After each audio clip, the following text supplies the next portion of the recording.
We need you to not be that way. Yeah. All right, it's working. Hey, look at that. Oh, is it working? working? I guess all your cursing paid off. Made it work. Made Good it job. work. Good job. Yeah. Making it work takes a little longer. Mm. Did you guys have Doug and the Slugs down there? Did you get Doug and the Slugs music down there? Doug No. and the Slugs. That's some kind of Moxie Fruvis sister band. Yeah, Doug and the pre-Moxie Slugs Fruvis. sounds like a band name for a made-up band in a sitcom. No, it was Doug and the Slugs. It does, though. We're gonna go they're see. a good band. We're gonna see that hot new punk band, Doug and the Slugs. Okay, honey, Not but my you fault. be careful at that It's not concert. my fault. Your country can't come up with good band names. That's the band in Rumble in the Bronx that has the dancing hot dog and the different food items around. The heavy metal band. Weird. Rumble in the Bronx, by the way, is a very good movie. Rumble in the Bronx is just a movie that keeps on giving. Just did he keeps on. Did he really mean that? Yeah. You're all garbage. You're gonna die. Batter up. Our boss is not White Tiger. Friggin' Angelo. That was the guy. The That sounds like the right name. Angelo. Yeah, Angelo was like the "You're gonna die, batter up." That was him, right? Yes. Okay. Yes. I forget the leader of the gang's name. Yeah, I don't remember his Tiger. name, but he was a stuntman who apparently is Well, deceased. he died, right? He died like after on- Rumble in the Bronx. Did he die on Not set or because something? of Rumble in the No. Bronx, No, right? but didn't he die like on the set of another movie? Or am I thinking of someone else? I think you're thinking of somebody else. Rumble in the. I think you're thinking of Brandon Lee. And Well, the I'm movie actually, was The I'm Crow. absolutely, Man, that's I'm absolutely not thinking Hmm. of Brandon Lee. Mm. Goodness gracious. The Tony Crow was a fun movie though. Tony was the leader of the gang, played by Mark Ackerstream. Up, boom. Oh, geez. Oh, geez. Oh, here you. Mark Ackerstream Huh? died of head injuries Oh. while on the set of the Canadian TV series The Crow: Stairway to Heaven. Oh my God. Man, So it I was would The never Crow. work on anything to do with the Crow. The accident occurred while filming at Minute Bay, Vancouver, when he was hit by flying debris while observing an explosion of a rowboat. He wasn't actually involved in the stunt. He was just observing. Well, I mean, he was probably like Well, he probably planning wasn't it or on the whatever. rowboat. Yeah. Yeah, he was not actually like filming. He was just observing it. Jeez Louise. So, I There mean, you go. that's got to be a fairly high ratio of stunt persons who have been severely injured or killed. I mean, they have a pretty Oh, dangerous sure. line of work. oh, absolutely. And it's like, yeah, I mean, the Crow. one- I wouldn't go anywhere near it. yeah, oh, gosh. No. Yeah. Ugh. So there you Anyway. go. Yeah. So that's a feel good way to start the episode. Happier topics. Ugh. Last was part 2, so we are getting into the right mood for that. Yeah, really. That's right. Actually, so what I'm thinking we do today Uh-huh. is we record the Last of Us Part 2 thing in the YouTube in the middle, and then I'll just move it in the audio version. But what about Because the it ended people? up, we talked about the Last of Us Part 2 Yeah. for a long time. It Yeah. ended up being kind of a long show. What about but, the people who are tuning in live? Are they going to I have to don't like Yeah. shut they're it gonna get off and spoiled. No, well, maybe not. Okay. Is that not a good idea? I mean, here's my thought. I mean, doing it at the end after tweets means the people who are tuning in live can leave at that point. That's true. Yes, That's yes. true. And not Okay, miss fine. anything else. But And I feel like we're gonna all I really want to talk about is Last of Us 2. Well, here's the thing, CJ. This I episode. think the reason why we talked for a longer amount of time about Mhm. Last of Us 2 is because we were setting up. We were setting up We're the whole setting basic everything up. Yeah. gameplay. We're setting up the scenario, talking about the characters. Right. Not going to have any of that this time. It's all Right. we have all that established, so we can just talk about all the events And we're that not going took to have any place. big kind of what's been playing section this During- week No, we're otherwise, not. because besides Yes. Mr. Driller, what else are we going to talk about? Exactly. Yeah. Yeah, I'm going to talk about Mr. Driller for a bit, and then we'll be done.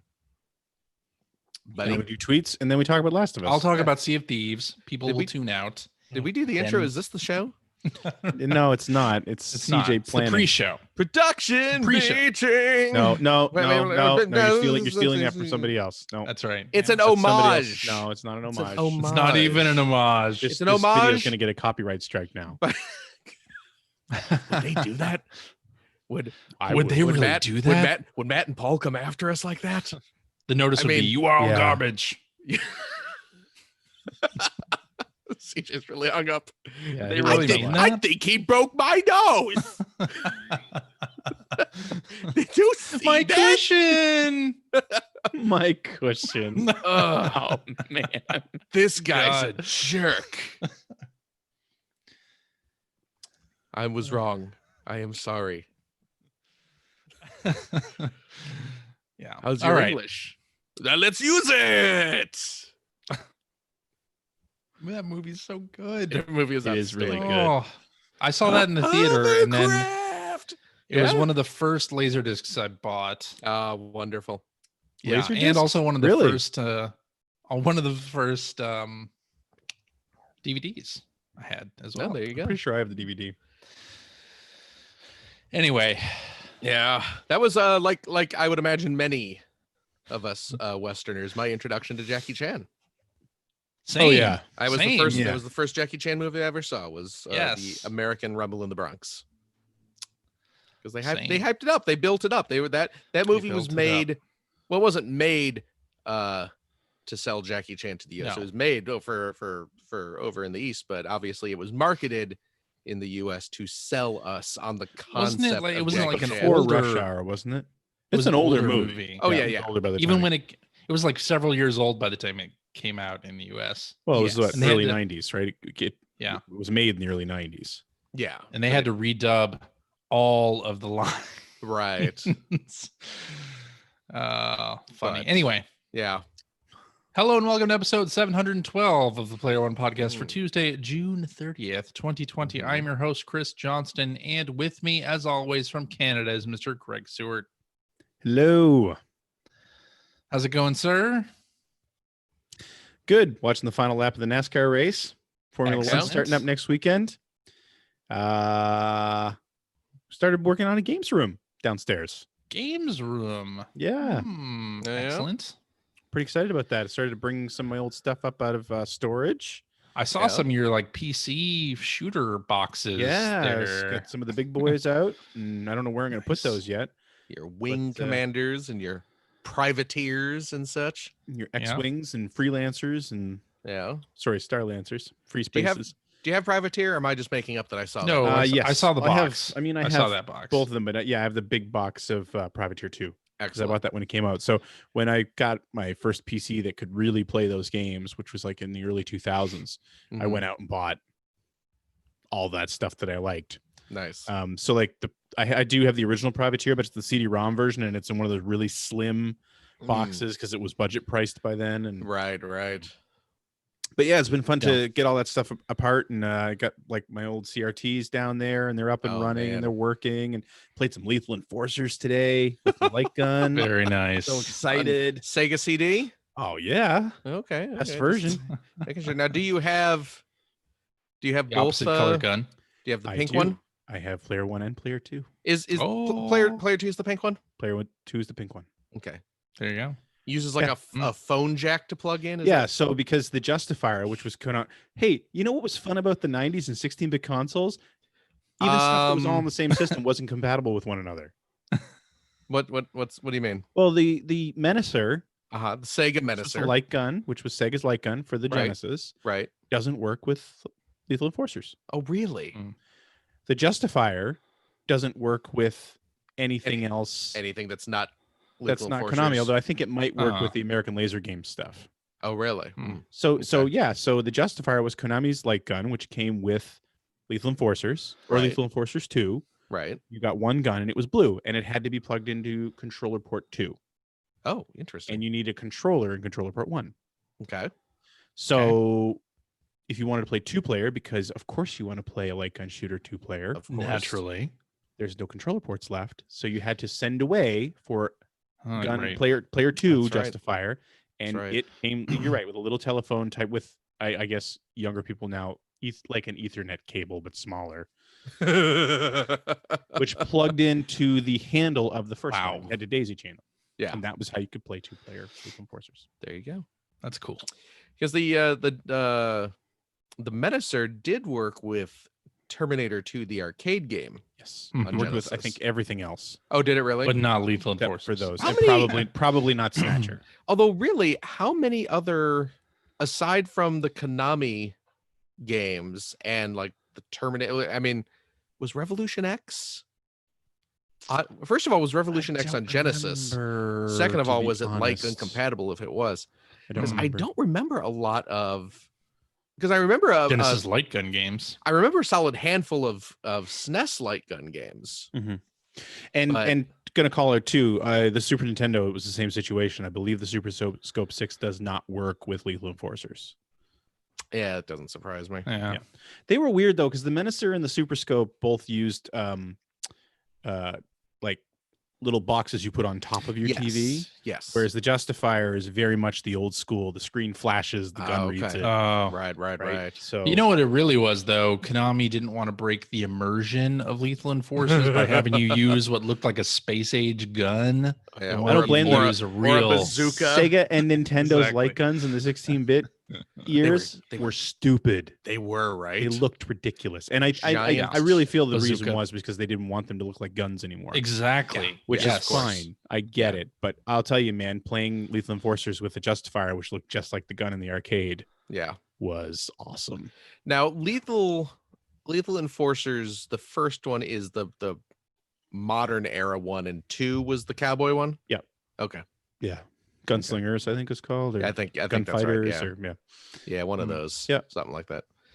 Very nice. That's cool. Also, fun fact about Lethal Enforcers, I think that was the first game Nintendo put a 17 plus rating on.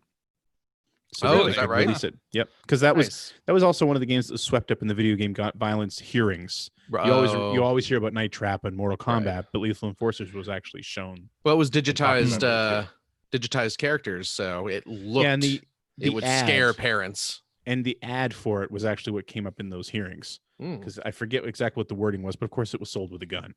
So Yeah. Yeah. You know what you got to do? You got to take some footage of Last of Us Part 2, go back in time to 1994 or whatever. no kidding, right? You're If like, you fail hey, on your look at mission this. today, everyone, this is what's going to happen in the future. You know, I've been going Right. through. I know this is really drawing this out, because I did put a picture up on Twitter of all those different light guns that I have that I'm so excited to get to use again. Uh-huh. And one of the ones that I found that I didn't put a picture up, and I really don't know what to do with this thing, Hmm. besides I guess throw it away, is I have a light gun. I don't know where I got it from. Okay. Must have been some eBay sale or something. No, it wouldn't have gone through the mail. Anyway, it's jet black, Okay. and it's modeled after Desert Eagle 5.0. So it's the 3DO gun for Mad Dog McCree? No, I have that actually, and those are pink. Oh, Hmm. okay. But What it was- looks like a real gun. What was this from? I don't know. It's some third party Is light it- gun. I is don't it- even know what system. I think it's for PlayStation or Saturn. Oh, Well, really? you know by the It probably jack has on a it, right? probably Well, I has- know, but I don't remember. It's Oh. I put it away. Does it still have the jack on, or Yeah, I put it away. I'm it saying didn't, it's. I don't know. or I get it it. didn't Yeah. continue. Anyway, I Masturbate. It was was like, I don't masturbation even. I didn't joke. remember I owned this thing, and then it's like, Yeah. what do I don't want to leave this out. Right. I'm going to So- ask you a question, Greg, Mhm. that I know you know the answer to, because you are a wizened soul, and you are. So do you think I won't know the answer? Is that what you're saying? Actually, you probably would know the answer to this, because this is also in your wheelhouse. But Greg is the Sega master. I just want to hear someone say it, because I like this combination of words, and also I figure that maybe some of our listeners would not be aware of this. But on the Sega Menacer light gun came with a 6-in-1 Yeah, I cartridge think it was 6-in-1. Yeah. with 6 different shooting games, one of which was Jam and Earl. Toe Jam and Earl themed. What was the name of that Toe Jam and Earl I light gun game? know. Wait, I know. does Something to Greg do with not? tomatoes. It's something to do with tomatoes, but I don't know Ready, what it aim, tomatoes. There it Those is. tomatoes. Wow. Yeah. Greg Stewart now I must didn't- turn you know what? control of Generation-16 over to Chris Johnston. You know That's what? true. in I'm a with Sega lord. in keeping with your whole thing, like there didn't seem to be that many light gun shooters, especially on the Genesis. I think you're right, because back in the early 90s, I owned a Justifier. Right. The light gun shooter I played was Lethal Enforcers. Okay. Right. I never owned a So Menacer. you I own didn't one have a now, Menacer but back in I the day. never owned one back Oh then. wow. I did have a Menacer back in the day, mainly to play Terminator 2. Yeah, see, I didn't like that game. I shouldn't say that. I wasn't interested in that game. Really? I don't, so it was the same thing. Like I had never owned a Super Scope 6. I didn't So, own one yeah, of those me back neither. in the day either. And No. it's, I will say, out of the two of them, at least the Menacer you can point and shoot. I know, right? I have a Super Scope 6, and this Yeah. is not fun. Unwieldy. Yeah. Unwieldy. It's great for my Dennis Hopper from the Super Mario Brothers movie cosplay. But that's But- about it. Beyond that, because those were, of course, used as actual props Right. in the Mario movie. They were the the Devo Product placement. guns. CJ, the entirety of the Super Mario movie was product placement. It Are was you sure? the movie was called Wait, Super what? Mario Brothers. It was kind of just a big commercial for Super Mario Brothers. Oh, Terrible okay. commercial. And joining me from the great state of Washington is Mr. Phil Theobald. Oh, have I not been introduced yet? No. Oh, hi everybody. I'm Phil Theobald. I'm the guy who's been talking all this time. How's it going? Yeah. It's going. What's going on? Hey, yeah. What? I said, hey. There it is. What's going on? You know, we were talking I before wake the in show. morning and I step outside and I take a deep breath and I get real high and I scream top of my lungs. What's going on? It kind of came up a little bit before the show, but I miss TV edits of films. Yeah. I do. What? Oh. Oh my God! Do I How did that cry? come up at the beginning? Well, It I don't didn't. understand. I was saying a lot of CJ was expletives. cursing a lot. Oh, okay. And I cracked a joke about how this was not the TV Oh. edit. Not Right. the TV edit. Okay. Speaking of TV edits, Yeah. I miss those. Actually, speaking of TV edits, Yeah. I did see There should be a This- streaming service that offers you the TV edit That of the movie. would be I a would be wonderful so idea. down for that. that would be a wonderful idea. I did see something on the Twitters this past week about Kevin Smith. Do you know this Kevin Smith fellow? He I am is aware. a filmmaker from New Jersey. We have spoken about Kevin Smith quite a lot on this podcast. Right. He's made a few films in his day. He made Yoga Hosers. He made Tusk. You probably remember. But one of his earlier, lesser known films, The Mallrats. Have you seen this movie? Have you heard about this Mhm. movie? Yep. The Yeah. Mallrats. Apparently, that is getting a re-release on Blu-ray versatile disc. I thought you Really? were going to say they were going to do a social distanced remake of it on Quibi, and I was going to be able to just shake my head from that. That is a big leap. What? Yeah, I don't know where you got that from. I don't know. I don't know. It's oddly specific I was too. I was ready to roll my eyes. Remember how CJ turned down all that Sony money? Greg, Ready to roll Still my hurts. I eyes. think he secretly accepted some Quibi money and is something. That's right. He's been bringing up Quibi at any chance he gets to. But yeah, apparently there's going to be a Blu-ray. They're doing a new version of Mallrats on Blu-ray, but one of the bonus features is the TV edit. The Oh, full yes. TV edit That's is pretty going to funny. be on there. 'Cause that a TV edit of a Kevin Smith movie, I think, would be interesting to experience. Yeah. I've never watched one. And I'm down. yeah, it supposedly, I don't know how accurate this is, but from what I read, apparently that TV edit was only aired once and Mhm. never again. And I've seen a couple. I can imagine it must be hard to follow because I mean the whole movie's I know, jokes. right?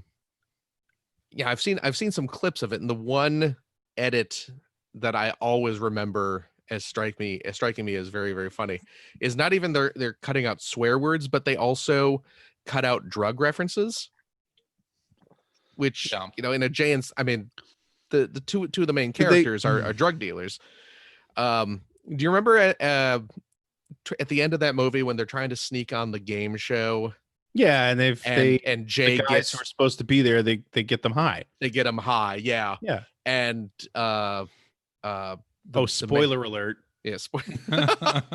One of the I forget the main character's name in that movie, but he comes over and or maybe it was Jason Lee. But one of the main characters comes over and asks J.O. like or what's happening or something, and Jay's like, "Oh yeah, they're gonna be asleep for a while. All it took was a fat chronic blunt." Yeah. So they edit that. Let's hear it. So Jay says, "All it took was a fast karate punch,"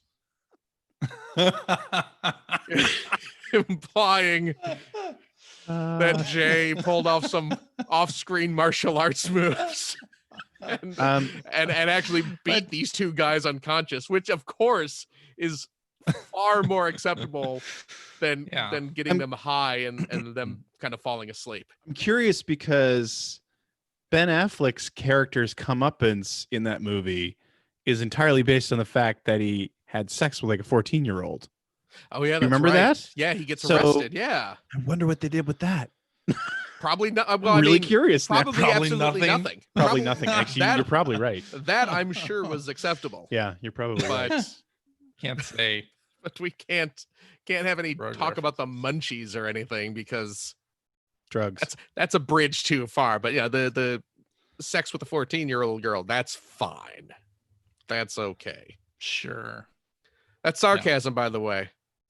Yeah, please don't take that out of context. Be clear. Anyway, there's that whole Mr. Show bit that kids born today aren't going to get because they'll Mr. Falcon, the mafia, mafia movie or whatever. They show the TV edit of that. Right. That's the whole they don't have that at all. They don't have TV edits. Do you remember? First of all, do you remember when this show used to be about video games? Yes. Second of all, do you remember there was a brief flirtation back in kind of the early days of DVD when some movie studios were releasing like family-friendly edits? Yeah, wasn't that some video store in Utah? No, I think I mean, there certainly was. There was some kind of religiously motivated group or video store that was doing that without studio permission. Oh, but there was. I don't think it did. Strangely enough, there's a documentary about that. In fact, yeah, really, I believe, yeah, because then it turns out that the guy who owned that video store was into some bad stuff. Shocking. Oh really? Shocking. Be shocked about that, right? Man, yikes. Yeah. Okay. If anyone wants to see that documentary, it's called Hearts of Darkness. No. I don't think so. That's the Apocalypse Continue Now on. documentary. It's the I'm Jeffrey sorry. Epstein story. I'm sorry. No, I think it was New Line because I have a fairly distinct memory of there being like The Mask. Wasn't it on like DivX or something too? Like I don't know, maybe. Better. But yeah, like the Jim Carrey Mask movie. Do you remember that? I remember DivX in so long. But yeah, I believe New Line released like a family-friendly cut of The Mask. That What do you mean? The Mask isn't family-friendly already? I don't know. I haven't seen it since. I haven't seen it. Probably I saw it in the theater, but yeah. There was probably a couple swear words or something that they would splice out or whatever. But but that was a thing. Like movie companies are experimenting with that sort of stuff. Yeah. So weird. But I want it back. I want TV edits back. Anyway, I think first of all you're going to want to have network TV back. I guess that's true. I haven't had cable for like 10 years. I mean, so think about it. I mean, you remember like this is the old man podcast now. Remember when networks would have like, the Sunday night movie event where they would, hell yeah. You'd tune into ABC on Sunday night at at 8/7 Central, and Watch they'd Mr. show. Boogedy. What? Usually it was more like a big Hollywood release from like 2 years ago. But the Wonderful World of Disney and all that I remember garbage. watching The Wonderful World of Disney every Sunday night. Yeah. Magical World of Disney. Sorry. Sure. Wasn't the wonderful. I mean, come on. You're gonna embarrass us at D23 this year. Oh, they're not holding that. That's digital. Virtually. I don't know. Anyway, should we get to the video game news? We can blow through this super quick. Sure. And get to The Last of Us. Okay. So Microsoft. Are we talking about Last of Us this week? Yes. Microsoft announced that they are closing their retail stores. Except for a few experience stores in like major metro areas and the one in Redmond. There were Microsoft stores that weren't in major metro areas, or they were in common malls, like really? where Apple stores are. Yes, your commonplace mall. Disdain. Wow. Could you look down your nose a little further, CJ? When you store belongs in a common mall. Let me tell you a little bit of something. There used to be places called shopping centers. I don't understand. And we could go there freely and it. shop for goods and services. But that's where I would go to get my bulk Jelly Bellies. That's where you go to the arcade and buy some weed. But head out to the Aladdin's Castle. Couple of games of Defender, Dime Bag, back home. They're closing those stores. That's what I did when I was 7. go play a little Defender and pick up some weed. Ah, man. So no more Microsoft stores. There's means nothing to us Canadians. The local mall here has a Microsoft store. Well, you're in Seattle. And there will still be one in Redmond. There's the Microsoft company store that'll remain open. And then there's like experience stores in London and New York and some other location that I'm forgetting about. That'll Peoria, remain open. Illinois. But everybody, Pismo Beach, London, Pismo Beach, the Gizmo from Pismo Beach. Should have taken that left turn at Albuquerque. There's only going to be Microsoft stores in every city that Bugs Bunny visited. That's right. In other Microsoft Walla Walla, news, Pismo Beach, Albuquerque. All your favorite. That's right. All your favorite cartoon cities. In other Microsoft news, they are shutting down Mixer. Oh no! July 22nd. And is Ninja going to be okay? So congratulations to Ninja for signing that huge contract. I know, right? Well, and apparently probably getting every penny it was worth, and now being allowed to go do whatever he wants. Exactly. The people who signed for those big money deals apparently get to just keep that money and go wherever. Man. But I mean, good for them. They didn't choose to shut down Mixer. So that's a good point. So yeah, Microsoft is shutting Mixer down and handing the assets over to Facebook Gaming. Oh, which is also a place you can stream to. Isn't Facebook's stock like plummeting at the moment though? Is it?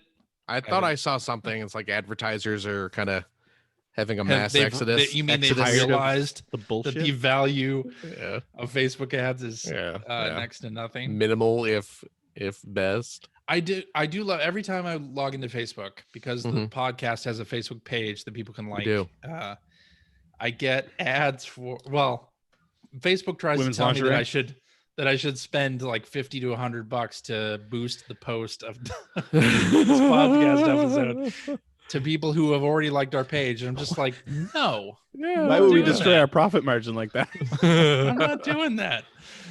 That's what we could have used the Sony money for. CJ. We could have. You're right. Yeah, that's good. Yeah, we could have been boosting all of our posts. Mixer was an interesting platform. I thought a couple of the things that they were doing, especially with like there being no lag between the stream and when chat sees things, I thought that was good. And they did have that feature where like you could hand over controls to a viewer. I don't think anybody ever actually used that, but it was an interesting idea, if anything. And over controls of what? Your game? Your game, yeah. There would be a virtual control pad you could use. Wow. On the web interface, or actually use to me, it was an extension of streams that were on Twitch that were doing that, right? Where it's like the chat would tell you what you're doing next. Right. Yeah. Right? So it's just an automated I think it was a little better than that, but well, that's what I'm saying. Of course, it was better like than that, Yeah. but that's same idea. Yeah. So there you go. Got a couple of game announcements that I thought we'd be interested in. We're not going to talk about Cyberpunk 2077 because I'm sure none of us actually watched the presentation or trailers that were released last week. But I am going to talk about, more importantly, Jupiter announced a new game in the Picross S series. It is a Mega Drive / Mark III Picross game. Yes. And I saw this news and I watched the very short trailer for it and was just very excited that this is. I didn't even watch the trailer. Well, no, don't need to. If you've seen the little card, just the graphic that it's coming, that's basically all they showed in the trailer. They didn't show any of the puzzles or anything. So all right. But very excited about Mega Drive / Mark III Picross. I will purchase that. I will purchase it as well. Oh God, yeah. I hope they release it in the US. I don't imagine what reason would there be for them not to they released the friggin' anime. Was it? Overfiend and Kimono Friends, or what would I would pay for a Legend of the Overfiend. Would you really? Why not? Look, I drew a demon's willy. I drew a first puzzle. What is this? But yeah, you're right. They Tentacle. released that. I can't remember the name of them, but yeah, there's been a couple of. It's like Kimono Friends you've ever heard of. That. Yeah. Yes. It's you're very right, obscure. Right. So. Yeah. The little they'll probably critters. this one out. Yeah. Oh, right. Absolutely. If they release the weird little anime Animal Girls one, they're certainly going to release the Sonic the Hedgehog one. Yeah, so, I would hope. I don't think we're going to have any problems there. Yeah. Yeah. And there was a quote from Sean Layden, who's the former head of worldwide studios for Sony, where he told Dean Takahashi, I believe, at the Game Lab Summit, that he would welcome a return to the 12 to 15 hour AAA game. Quote unquote. And boy, is that set off a firestorm. Have you been following? Like, I haven't been following the firestorm. It's the latest thing that's just swirling around The Last of Us at this point. Oh, really? Where The Last of Us is too long. It's turned into The Last of Us is too long. Oh, it's too long. Oh, I don't know. Jason Schreier, I believe, but was complaining about that. I've been seeing a few people online all day been talking about the length of AAA games and right. You know. Well, here's the thing, though. What did he say they wanted? How long? 12 to 15 hour. So AAA games. How long are AAA? Like, is it an increase or a decrease? It's about 25 hours. Okay. Yeah. 25 to 30 hours. He's saying that it could be shorter again. But then I'm seeing, but aren't, like, if you play like Call of Duty, isn't a Call of Duty campaign like 4 hours or something like that? Right. You're correct. So, well, the ones that have single player storylines to begin with, right? But I mean, is that not a AAA? You're right. That is. So it's like, that's why I think the whole conversation is pretty stupid. Yeah. Well, and what I think Focus Home Interactive and some of the games that they are doing with various developers, like A Plague Tale: Innocence, is fitting right in that spot where you have a 12 to 15 hour. Okay, maybe it's not AAA, but it's like AA, right?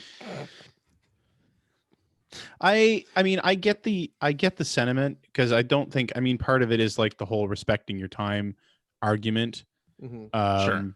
Although I will definitely say, like, I don't have a lot of time to play a lot of games, so it takes me a long time to play through something. So if something is hundreds of hours long, I'm definitely not going to play it. But I think it's ridiculous to say that size fits all. Well, yeah, I mean, I agree. It's less to me. I mean, certainly I don't play RPGs anymore just because I don't. Because I mean, RPGs are like 80 to 100 hours. I'm never going to get through that, so why bother? But then again, I look at the Switch and how many hours I've spent on Animal Crossing. Yeah, it's like over 100 hours at this point. Well, that's just it. And I mean, and I've not over 100 hours, but pretty high up there too with that. So I mean, I don't know. I think it's kind of. I'm sure you're got to be approaching over 100. But maybe. But I think to the other part of that, and I haven't read the whole interview or heard the whole interview, or if it even is out there.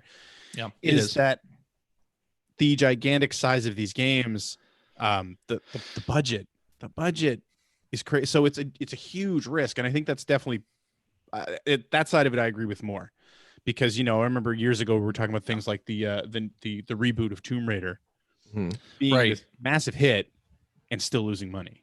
Well, actually, the full quote is even talking not only about budget but dev time as well. Like, why would you spend 5 to 8 years making this huge game for whatever $40 million or whatever the budget is? Why don't you spend 3 years and make a 12 to 15 hour AAA game for less? Yeah. Well, so I mean, that's a thing, and it's been getting that way since the 90s when we started going 3D and games started getting so much bigger. Yeah. Production costs skyrocketed, and it does get ridiculous. But I mean, you've got companies like Sony who seem to be happy to take those risks. Yes. And I applaud it. I mean, Last of Us 2 is great. A lot of Sony first party stuff has been great because they're spending the money on it. But I also don't agree that there should be that expectation of everybody.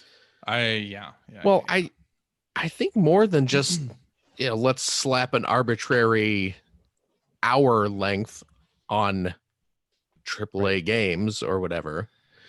It's really a matter of the pacing. I mean, you can have a game that is 40 hours long, and if it is able to maintain engagement and interest for those 40 hours, that's awesome. Yeah, if it needs 40 hours to be told, then it should be 40 hours long. But if it's a game that could really be done in 10 hours and they're dragging it out with like a bunch of just pointless crap or kind of irrelevant side quests. Are you talking about Red Dead Redemption 2? Having not played Red Dead Redemption 2, I'm not. Okay. I mean, I played maybe played enough of it to know I didn't want to play it. You know what? Exactly. I mean, that's played the thing. Enough of it to know you weren't going to play any more of it. I played I played probably 2 hours of Red Dead 2 and bounced off it because I didn't like the pacing. It felt like I wasn't same. And I have lots of friends who absolutely adore that game. I think it's one of the best games of the generation, and it may very well be, but it just the pacing was not what I wanted, and so I just kind of got bored with it and put it aside. But it's just that's pacing to me is more important than game length. And I mean, I know a lot of people, probably the majority, if not the vast majority of people, would get really pissed off if they spent $60 on a game, assuming US prices, of course, and it being over in 8 hours. But if those 8 hours were solid, incredibly well packed, and every minute of them was working its way towards the overall experience of the game, then sure, I'm fine with that. But I understand that probably a whole lot of people would not be. But I don't know. Indeed. But it's been a weird, it sparked weird conversations, and you've got people drawing these strange lines in the sand where it needs to be X number of hours or it shouldn't be X number of hours. And I saw people this week saying that story that needs that long, it needs that long. Yeah. Mr. Driller Drill Land was too pricey for them at $29.99. I was like, what? Well, that's the other thing. It's like as soon as people, I mean, granted, Drill Land is a re-release of a game. It is, but it was never released here. True, but it's also a pretty full-featured game that's really good. It's like a lot of people see 2D games these days. Like if they see a game that is like sprite based, that to them immediately means it's a budget game. They're like Sony in 1996. Yeah, exactly. It's like, oh, this game is just like a 2D platformer. What is it? An indie game? Why would I pay $60 for a 2D platformer? That should be like $20 most. It's like, I mean, it's a even no matter how long the Bernie game is, Stoller of game fans. no matter how long the game is, no matter how much animation work was put into those, it's a 2D game with hand-drawn graphics, budget title. It's a budget title, no matter what. Yeah. So, which sucks. Yeah. Although I would be okay with that, just so I could get to play. Yeah, absolutely. Yeah. Which, by the way, yeah, I forgot to mention Bloodstained Curse of the Moon 2. Oh, is yeah. a thing that's coming out next month. Very cool. I'm excited about that. So excited about that. That was the kind of NES styled. I never even played the regular Bloodstained. I just played Curse of the Moon. Bloodstained's good, buddy. You should play. Bloodstained is real good. I like Curse of the Moon better. You like it better than that game you haven't played? You can tell this guy used to be an EGM reviewer. Yeah, I like it better. Did you watch a demo of just another vampire fighting game? Did you watch the demo of Bloodstained before coming to that conclusion? Did you just listen to us talk about it? Here's the thing, I did press release. I saw that it was a 2D game and I didn't want to spend $39.99 or whatever. There it is. But it wasn't a 2D game, it was 3D. But it was on a 2D plane. On a 2D plane. Yeah. Come on. It's I believe that's referred to as 2.5D. No, it's on it was on Game Pass, right? Bloodstained? Yeah, it was on Game Pass. Well, then play it. Didn't care for it. You didn't play it. How could you not care for it? But I like Curse of the Moon. Curse of the Moon was cheap. CJ decided that game is for those people in the flyover states. Yeah. I like how CJ is now like his big argument now is that Curse of the Moon was real cheap. So I prefer that to Bloodstained, which I could play for free on Game Pass. Right. Was it cheaper than free? Curse of the Moon? No. Curse of the Moon is outstanding. Like $10, right? Curse of the Moon is outstanding. Anyway, yeah, it is. So it's and it was totally made as just a predecessor, a prequel. Yeah. No, not a prequel, because it didn't come out after Bloodstained. A prologue to Bloodstained. Yeah. And it was awesome. It was a great little. What was it was originally game. It was a Kickstarter reward. Yeah. It was well, if we reach this stretch goal, we will make a NES style retro Bloodstained game. Yeah. And now they're doing a sequel to it, which is really enjoyable. Great. So yeah, I'm really happy. Budgetvania. Like listener Michael said in the chat. But you should really play give Bloodstained a go. It's quite good. I won't, but it's quite. Did you like Symphony of the Night? Did you ever play Symphony of the Night, CJ? I never finished Symphony of the Night. I like it, but at a certain point I just stopped playing that game. Never finished it. I respect what it's doing, but weird. Jesus. I'll be right back. You're chasing Phil right out of here. Yeah, I'm sick. Are you actually leaving? I actually I gotta go come up with something. Come on. If you want the whole story, so Finn's little friend wants to play some Minecraft with him. I just got a text from the kid's mom saying, hey, does Finn want to play Minecraft? And they do FaceTime, so I got to go take my phone out so he can have the phone to get Finn a phone while they play Minecraft. Is that what you wanted to hear? That is exactly what I wanted to hear. I'll be right back. I'm just really happy it had nothing to do with poop. They haven't finished playing the game yet. Oh, if I was gonna go poop, you would know. Oh, I know. You would know. I would bring the camera into the bathroom. Oh no! Don't think I wouldn't. What are you, Dr. And you get banned from Twitch. I'm not a minor though, so it's okay. Oh, and it's not a public bathroom. Yeah, exactly. This is my own private bathroom where I can broadcast whatever I want out of it. Okay, I'll be right back. Okay. Weirdos. Have fun. All right. I guess we should talk about what we've been playing. Let's talk about what we've been playing. I'll go first. I'll be quick. That's what I've heard about you. Yeah. So I've been playing more Sea of Thieves, of course. So feel free to skip this chapter in the podcast. But I want to say that It's been in the top global top sellers on Steam. It's been number 2 for the last 3 weeks. So that it's good. And it's getting a lot of attention, especially in Asia. And in the last update, they added this accessibility feature where it will translate voice chat from somebody who is not in your language. Cool. So the other day I played with a player who was speaking Chinese, and it translated what he was saying into the text chat. And how did it work? Did it work well? It worked okay for a little Yeah? while, and then it missed some of the things that he was saying.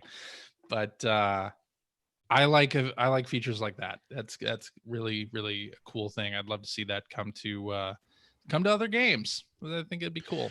It was funny. We were having I was having a conversation about this with your best friend Mike's best friend Jim earlier this week, because we were talking about The Last of Us and all the accessibility options in there. Yeah. And he made a point where it's like smaller teams and smaller companies with smaller budgets wouldn't necessarily have the ability to do a lot of this stuff. Yeah.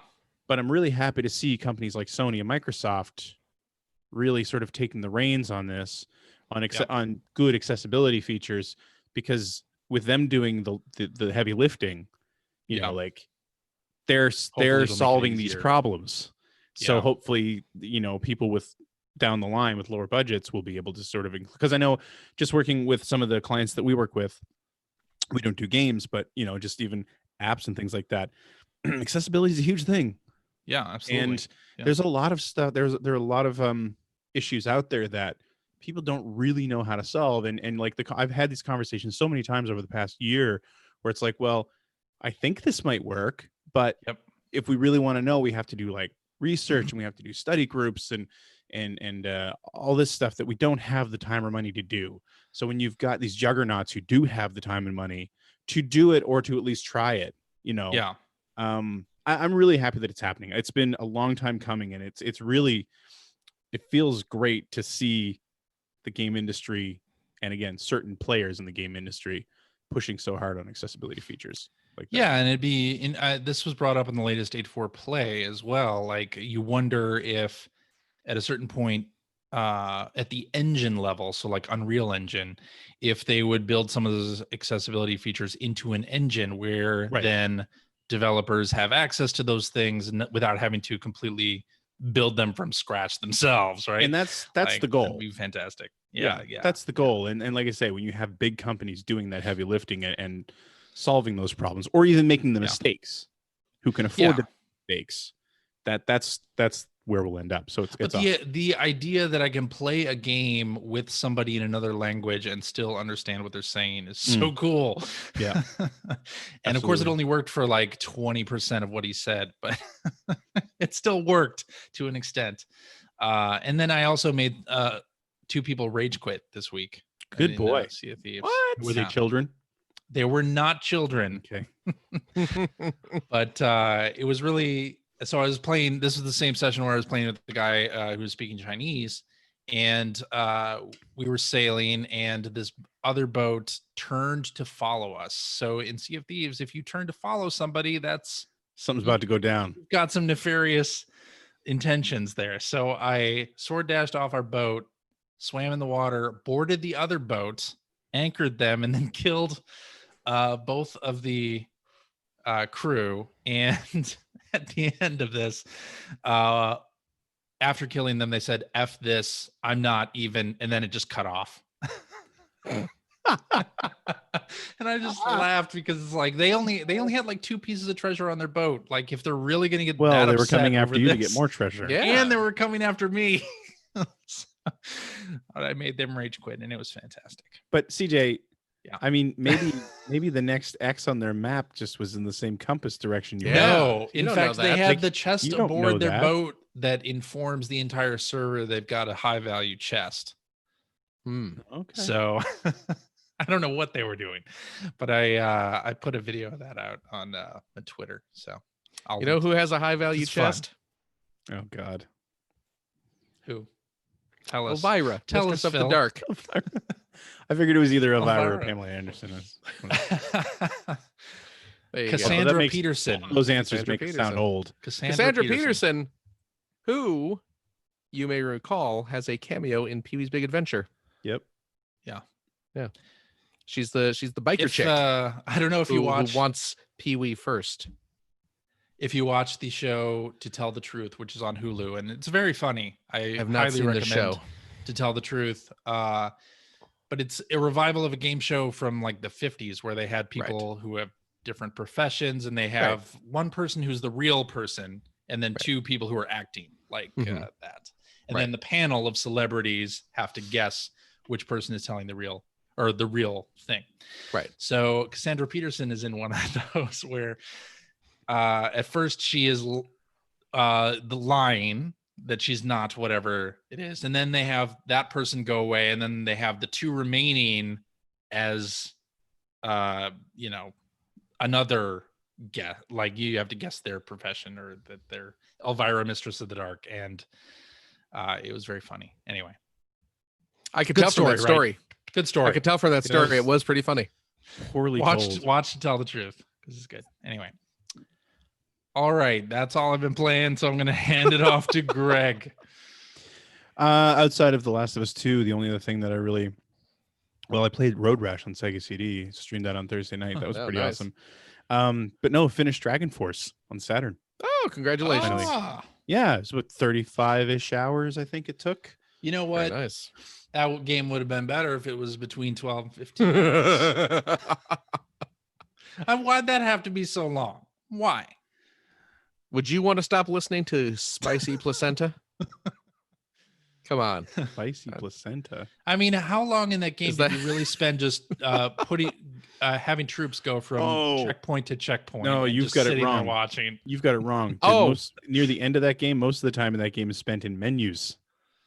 Oh, really? Okay. Well, because Okay. in between each turn, which lasts like a day or whatever, Yeah. then you have awards to give out to your generals, and then you can search every castle that you're currently in, which by the end of the game, you own the whole map, basically. Right, Yeah. right. So that's a lot of castles, and then you can also fortify them. You can talk to all your generals, and some of them kind of require you to do it so that they stay loyal. Mm. And you're getting to the point where you have dozens of generals. So yeah, like on some of those streams where I was starting it for a while there, I was speaking to all of them. It was a good 20 minutes before you actually got out into the field and were doing anything. Damn. So that's I forgot you were talking about Dragon Force. That's why I was were still mentioning talking Road Road Rash. Road Rash soundtrack. Yeah. Spicy Placenta. That was one Is of that a the group? I No, believe it it's was one of the music track tracks. names. Yeah. Oh, probably. Yeah. I don't know if it's in the Was that in that or Skitchin? Oh, that might have been in Skitchin. Oh, I I think it was you're talking Skitchin. about That's Skitchin. Skitchin. Well, what am I not thinking about Skitchin? My goodness. But no, Road. Blame So yeah, Road Rash. That was the Sega CD version was based on the 3DO version, and the 3DO version was of course the one that had Soundgarden, Oh, okay. Swerve Driver, and a bunch of other bands I can't tell you the name of. Why not? Because I don't remember them. Was it a Gotta secret? break that rusty chain. Ooh. Cage. Whatever it was. But anyway, Break yeah, that rusty Perhaps the cage was constructed of chains. cage chain. But no, it was cool because it was one of the earliest times where they were. My using cage licensed chain music. goes from raising Arizona to leaving Las Vegas to Con Air. What about Face Off? Where's Kick Ass in there? You haven't let me finish the chain. What about the Wicker Man? Where is it? The Wicker Man, that's your chaser at the end. You gotta close with that. You know, I've never seen that movie, but the gifts from it are just. Of course, yeah, I yeah. love it. CJ really liked the cage chain, though. I liked the cage chain. I That was good. gotta clap. You were clapping. Good. You were so I excited. was about clapping. The I was concept. very- He almost fell out of his chair. Very excited about the cage chain. Does it include National Treasure 1 and 2? Yeah, but not in that order. Well, Yeah. I feel I like to watch the National Treasure movies in machete order. Where where you watch the first half of That's the National Renegade Treasure order. 2, and then you watch all of National Treasure 1, and then you pick up and watch the second half of 2. Yeah. And then put on Raising Arizona. Oh man. Which is arguably his only good film. Okay. Well, it's easily his best film. Easily his best, yes. Easily his best film. Yes. But you've never seen Raising Arizona? No. Oh my goodness. So good. So good. I gotta say, it is my favorite Coen Brother movie. It is a very, very good Coen. I'm not gonna Big Lebowski though. I'm not gonna fault anyone else for liking any other Coen Big Brother Lebowski. movie. Oh, so good. Coen Brothers make fine films, but Raising Arizona is easily my favorite. Oh Brother, Where Art Thou was a Coen Brothers movie, right? Yes. It was. I haven't seen that in so long, and it's No. not on any of the streaming services up here. Really? No. I was just thinking about because I actually watched The Big Lebowski again recently. I must watch like 2 or 3 times a year. Yeah. So good. It's like, man, I really like to see. I haven't seen Oh Brother, Where Art Thou in so long, and it's like, oh man, I can't find it anywhere. That's my Can't story. help you with that. Yeah. Okay. That's what I've been playing. All right, Phil.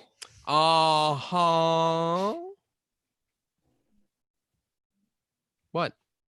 Come on. What have you been playing? You can't just say, "Oh, there we." You can't just start saying names and expect people to. But that's know what I you're doing. have done every week for the past 300 plus weeks. Every episode feels 300 plus weeks now. So you spent like At least- 400 weeks at not least doing half that. the time. At least half the time, I'll You just can say your name. understand where I'm confused because No. for At 400 least half the weeks, you time, I will weren't. just say your name and you'll go. Yeah, well, maybe that's why we beat Springfield to football nearly half the time. Think of that. That's a Simpsons quote right there. You know what I've been playing this week? Yes, Mr. Driller Drill Land. I have been playing a new release of a classic GameCube game that was never released outside of its native Japan.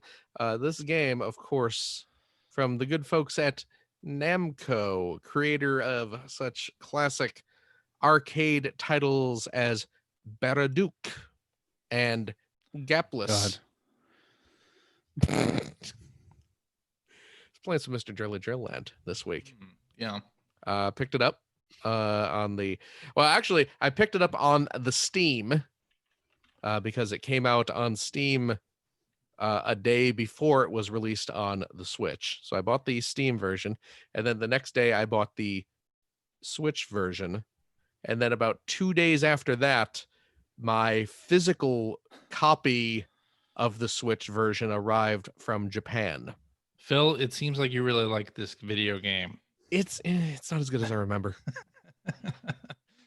No, I know when the menus are in English, it just kind of loses something. I know, right? When they tell you how to play and something when I have understand. When I hear this, can read the subtitles. It's just like it kind of loses the You mean charm. That's what that song said? My God. So I'm gonna mention this right off the bat because a couple people have asked me about this on the Twitter. This game, as of right now, does not have any sort of physical release in the United States. Now, that's not to say limited run or someone might not strike a deal later and do it. I don't know. Did you see Jeremy Parrish's post on Resetera where he went into a drill land topic and was... Yeah. Oh, yeah. Well, Jeremy's a big Drill Land fan as well. But they did release this physically over in Japan, where it is titled Mr. Driller Encore. But if you import the game, which you can easily do through Amazon.co.jp, and boy, oh boy, does it get here! It'll get to you quick. Yeah, Amazon Japan ships stuff. They do lickety split. Holy cow! Faster than Amazon US. It's honestly true. I mean, we joke, but it's absolutely true. And I'm a Prime member, so I should be getting the fast shipping from the US anyway. Yeah. But if you do get the Japanese cart and you put it into your system, it will play completely in English. The voices are all in Japanese, which is that's how that game is. They didn't record any English voices, but all the subtitles, all the menus, everything like that is in English. And indeed, when the when the little game icon comes up on the home screen, it is the Drill Land. It comes up under its English title with the English icon and everything. So it functionally is an English language release, despite being in the Japanese packaging. So get it. But I absolutely love Mr. Driller. I've loved Mr. Driller since the first game, which was an old well, I say old, but of course I mean like what, 99 or that's pretty old. Yeah, 2000. Oh geez, that is I thought it was like now. 97. Is it? It was old early. enough. It's old enough It was to drink. early. Yeah. Yeah. But I'm going to look up the Mr. Driller. When did you come out originally? Initial release date 99. October 1999. Choke Damn on it, it. Johnston. So The same month I started at Ziff Davis. oh, there you go. Boom. Coincidence? I don't think so. Can't be. So yes, it is a little action puzzle game for those who have not played Mr. Driller, where you are the titular Mr. Driller, real name Hori Susumu, son of Dig Dug, Yes. who is Taizo, Hori Taizu, to use the family name first. Yeah. But yeah, it's a little puzzle game where you dig down through colored blocks, and as you dig away blocks that are supporting other blocks, they fall down, and if like colored blocks touch each other, they start disappearing and things like that. And you are racing against the time limit because you have a little oxygen meter that depletes as you play. So you have to clear the levels before you run out of oxygen. There are little oxygen capsules you can pick up to extend your time and such. But it is fun. And Drill Land takes that premise and plays with it through a variety of different modes, where they add different rule sets. There's one mode that is a takeoff of Namco's Tower of Druaga, that old arcade game. That old chestnut. Where it is now the whole of Druaga. Ah. Get it? Because you're I'm going down. You're not going up a tower. You're going down into a hole. I get it. But instead of and they made it a little more kind of action RPG-ish, because now instead of your oxygen just depleting as a timer, every time you dig a block, every time you drill a block away, it takes away 1% of your oxygen meter. So the goal is to try and work your way down through the various rooms, using as few drilling motions as possible. You can also collect items that will, change the blocks to different colors or destroy all blocks of one color just to make it easier. And there's enemies and stuff you have to attack and things like that. But it's really good. They took already fantastic gameplay and extended upon it significantly. It is a truly wonderful game. The soundtrack is amazing. It is this bouncy, cheerful, just joy-filled soundtrack. The graphics look great. They really do. They took but I guess the original game, because it's all sprite based, but I guess the sprites are. What was the? I think I saw Jeremy Parrish talking about this on Twitter. Yeah, where he's like, the game has aged well visually because the original was vector graphics. Right, exactly. Where like everything was drawn in vectors. So when you upres that, it looks it keeps the fidelity. Like it looks super very high res, super sharp. Yeah, the intro looks amazing. Oh yeah. The gameplay itself is in the original aspect ratio with a frame around it, but it still looks great. Oh yeah. So yeah. It is a wonderful game. Did you pick it up as well, CJ? I did pick it up as well. Yes. Good lad. Yeah. I already speaking of game length, I actually, because there are already finished it. Well, I did. I absolutely did. The thing with that game, because there are like half a dozen different attractions, they call them the different game modes. And so you start off and you have to play through each of the different game modes as part of the story progression. and you play through them on like level 1, like the easiest difficulty. And after, as you play through them, there's little cutscenes in between that are telling the story. And then when you finish all 6 of them, there's a final kind of boss confrontation, and then you get the ending, and then it throws you back into the game. So it's like, okay, you've beaten the game, and it only took you maybe like an hour, right? Depending on your skill. I mean, Mr. Driller's a tough game. I'm pretty decent at Mr. Driller because I've played it extensively, but it's not an easy game to get used to. And by the way, there is a demo on the eShop. So if there people is. are curious about this game that Phil is talking so much about, there is indeed. You can try it yourself for free. Yeah. And and then of course, once you beat it, there are multiple different difficulty levels that you can start working your way through. So yeah. It's so good. It's good. I love Drill Land. I love Mr. Driller, and Mr. Driller Drill Land is easily the best game in the series. So I'm delighted we finally have an easy way to play it over here in the West. Me too. Yeah. How about those tweets? All right, let's do some tweets. Remember, we're going to talk about Last of Us. We are going to talk about at the end of the show. Tweets. At the end of the show. So if you are avoiding spoilers, you can just turn it off then. Yeah. You can do your thing. Oh, my tweeter song. Tweet, tweet, tweet, tweet, tweet, tweet. That was crazy how I can sing. It was very. I can adjust my voice so it sounds like 2 people are singing. I know, right? All right. Hacker Alias, I finally watched, says, would love to hear some Animal Crossing updates from the crew. Cool. Who's going first? I'll go first because I haven't played in a while. Uh-oh. I haven't played in a while. Sorry to say. Yeah. I've slowed down. That's my update. I haven't played it in a while. I've slowed down, certainly. I've skipped a couple days. Sometimes I'll pop in and just see if there's a new KK album and order it. Yeah. Maybe I'll go dig up a money tree or something. We are about to get swimming and some new stuff. Yeah, that interests me. Isn't it? I do like. It seems so. Last week they released a video that talked about swimming, and then they said they're going to have something else for August.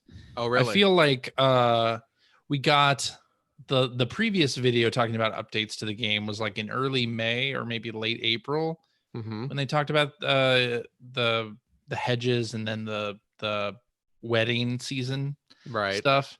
And they mentioned both of those in that early video. So I just didn't go back. Like I didn't feel like June was much of an update. Yeah. So yeah, the wedding stuff didn't really interest me. No, I didn't do that. The hedge stuff, I don't care. Same. They What's still the need hedge to stuff. Just you can plant hedges. Oh, okay. Instead of fences. I didn't realize that was part of an update. I just Yes. Okay. They still need to tweak it to adjust the rate of characters that visit your village. It's like I feel like stupid plant dude Leaf is constantly in my village, and I will go Red like is nowhere to be found for weeks at a time. Right, yes, exactly. Yes, crazy. Yeah, it is. It's ridiculous. Like Because if you look at that art gallery, there is a ton of art to get, and what is it? 3 fakes and 1 real one every trip, and every trip's like 2 to 3 weeks. Yeah, it's gonna take years to do. Yeah, it's.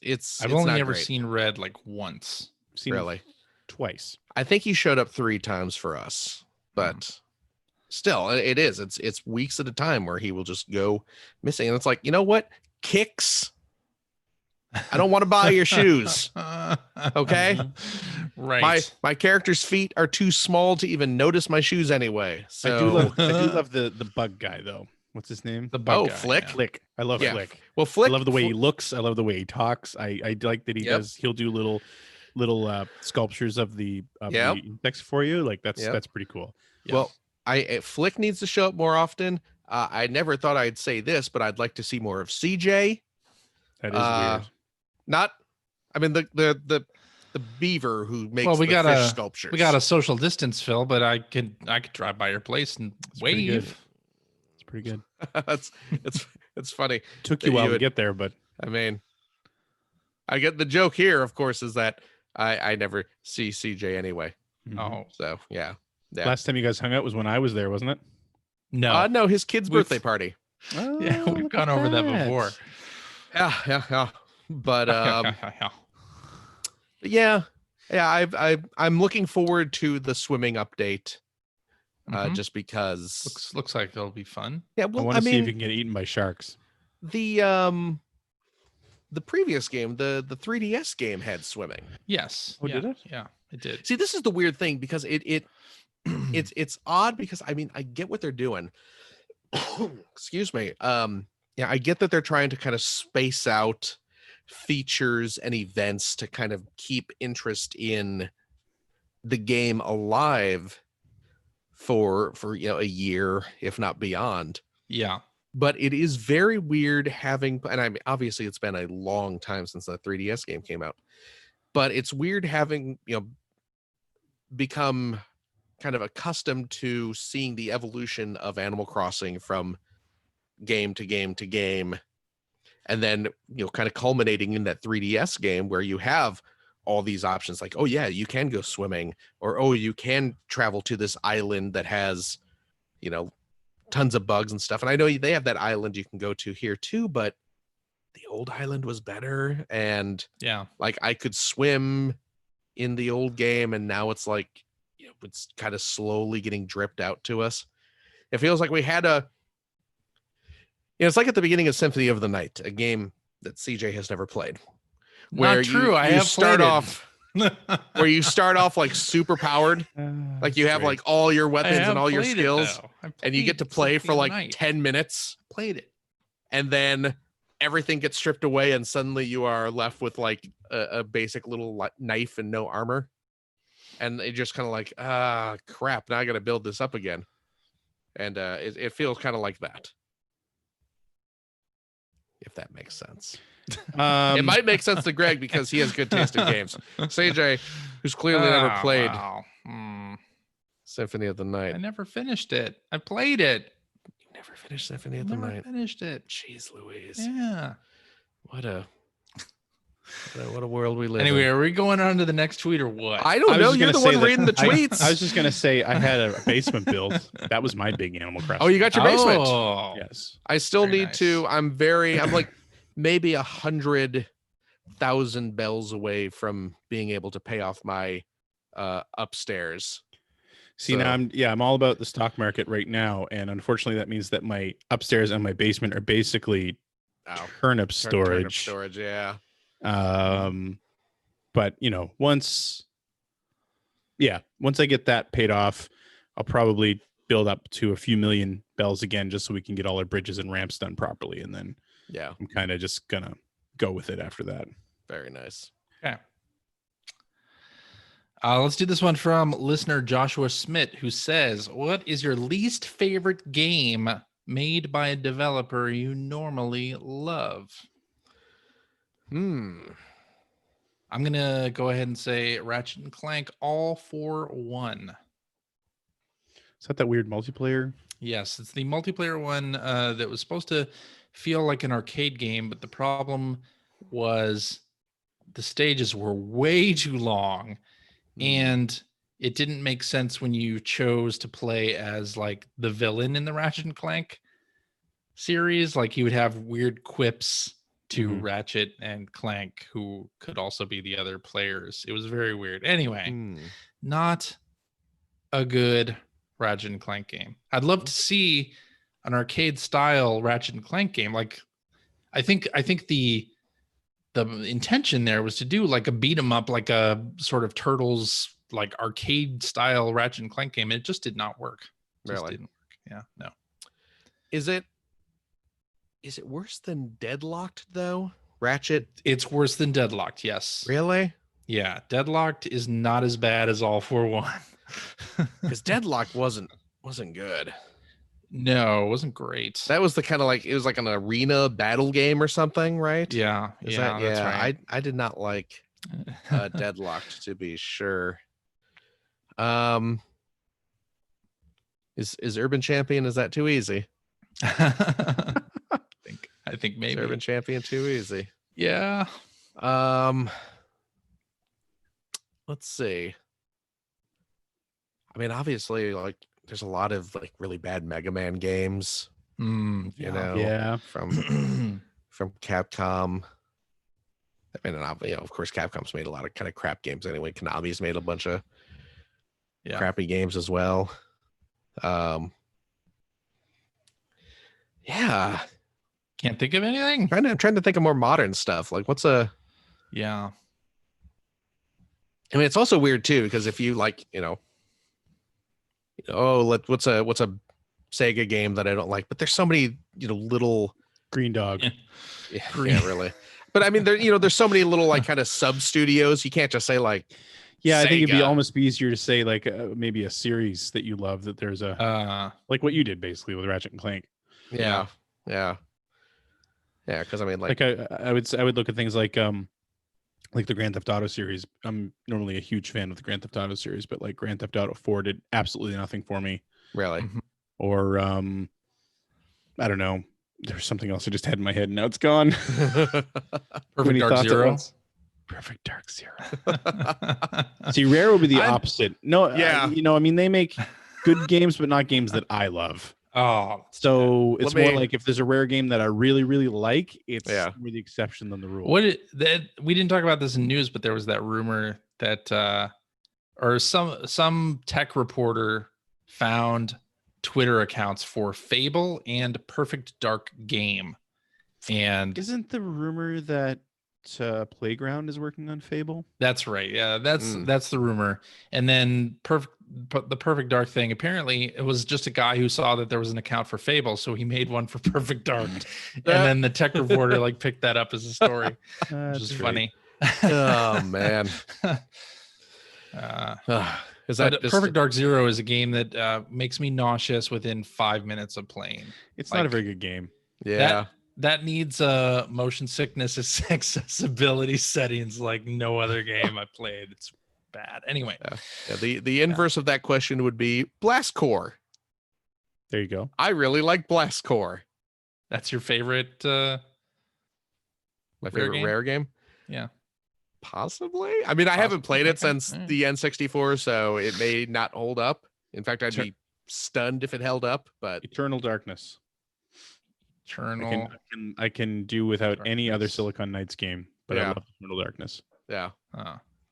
Yeah, I'm doing the reverse. The reverse is you easier. are. I know, right? Yeah. Notice I didn't pick Fuse, which was an Insomniac game that was railed on and just flopped so hard. But I actually kind of thought Fuse was okay. Which one was Fuse? It was a realistic first-person squad shooter? shooter. Was that the It one didn't with the start out box as a art? realistic squad shooter. No. Was that the one with the box art with their heads cut off? Yes. Was it? Okay. Correct. Yes. Okay. Yeah, That started out as a different game. Yeah, there it When is. they first showed it, it was a little more cartoony looking. Yes, Oh, really? It looked like The And then- Incredibles, and it was and then it fantastic. And then they changed. changed it. Huh. Yeah, I do own That's a copy of Fuse. I bought it for $5 on clearance at Target. It's pretty funny. But, and it's not a bad game. Yeah. Anyway, Doesn't have any personality. it doesn't have any personality. You're right. Which for All right. an Insomniac game. Let's do this. Let's wrap it up with this one from Hackrelius. Scoop Jessica, who says, if you had to do a video game character cosplay, who would you be? Fat dude Ellie. Kingpin from Spider-Man.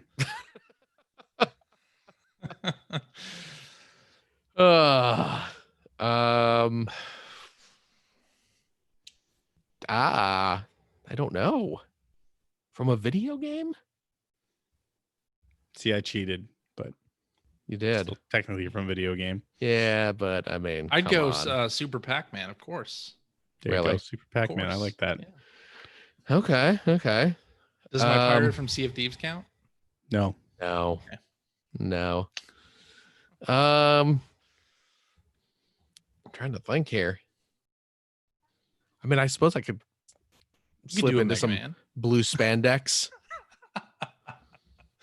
little Yeah. dark blue underwear. You remember that guy shorts. who the Tron guy Tron Guy. I remember Tron Guy. Tron Guy. That's an old meme. Before the term meme. We'd all look. Yeah. Tron Guy. Yeah. Oh man. Does Wreck-It Ralph count? Who would you be from Wreck-It Ralph? Vanellope von Schweetz, I was gonna of course. say. Of course. Yeah. Yeah, naturally. Get my little peanut butter cup skirt. Get some candy in my hair. I'm Finally another reason to use it. I know, right? I paid so much for that thing. Man.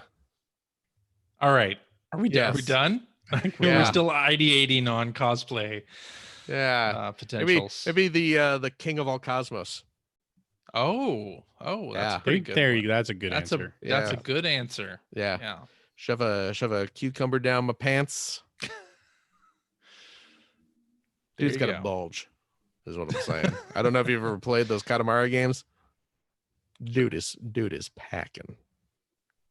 Okay then. Got a couple of Jesus. Katamaris of his own he's That hiding is away, if you know what I mean. Creepy. Yeah, you Yowza. roll up Wow. a building with those, let me tell you. Yikes. All right. not okay. So are we Katamari is a weird game, I guess. Is sounding the Just do spoiler this- horn? Yeah, we're sounding the spoiler warning. Spoiler horn. We're going to talk about The Last of Us Part 2 now. And in this segment, I believe we've all played up to the same point, which is kind of amazing considering. hold But, on. Let me sound the official spoiler horn. Okay, go ahead. That's a Thank whistle. you for that. Yeah. It is.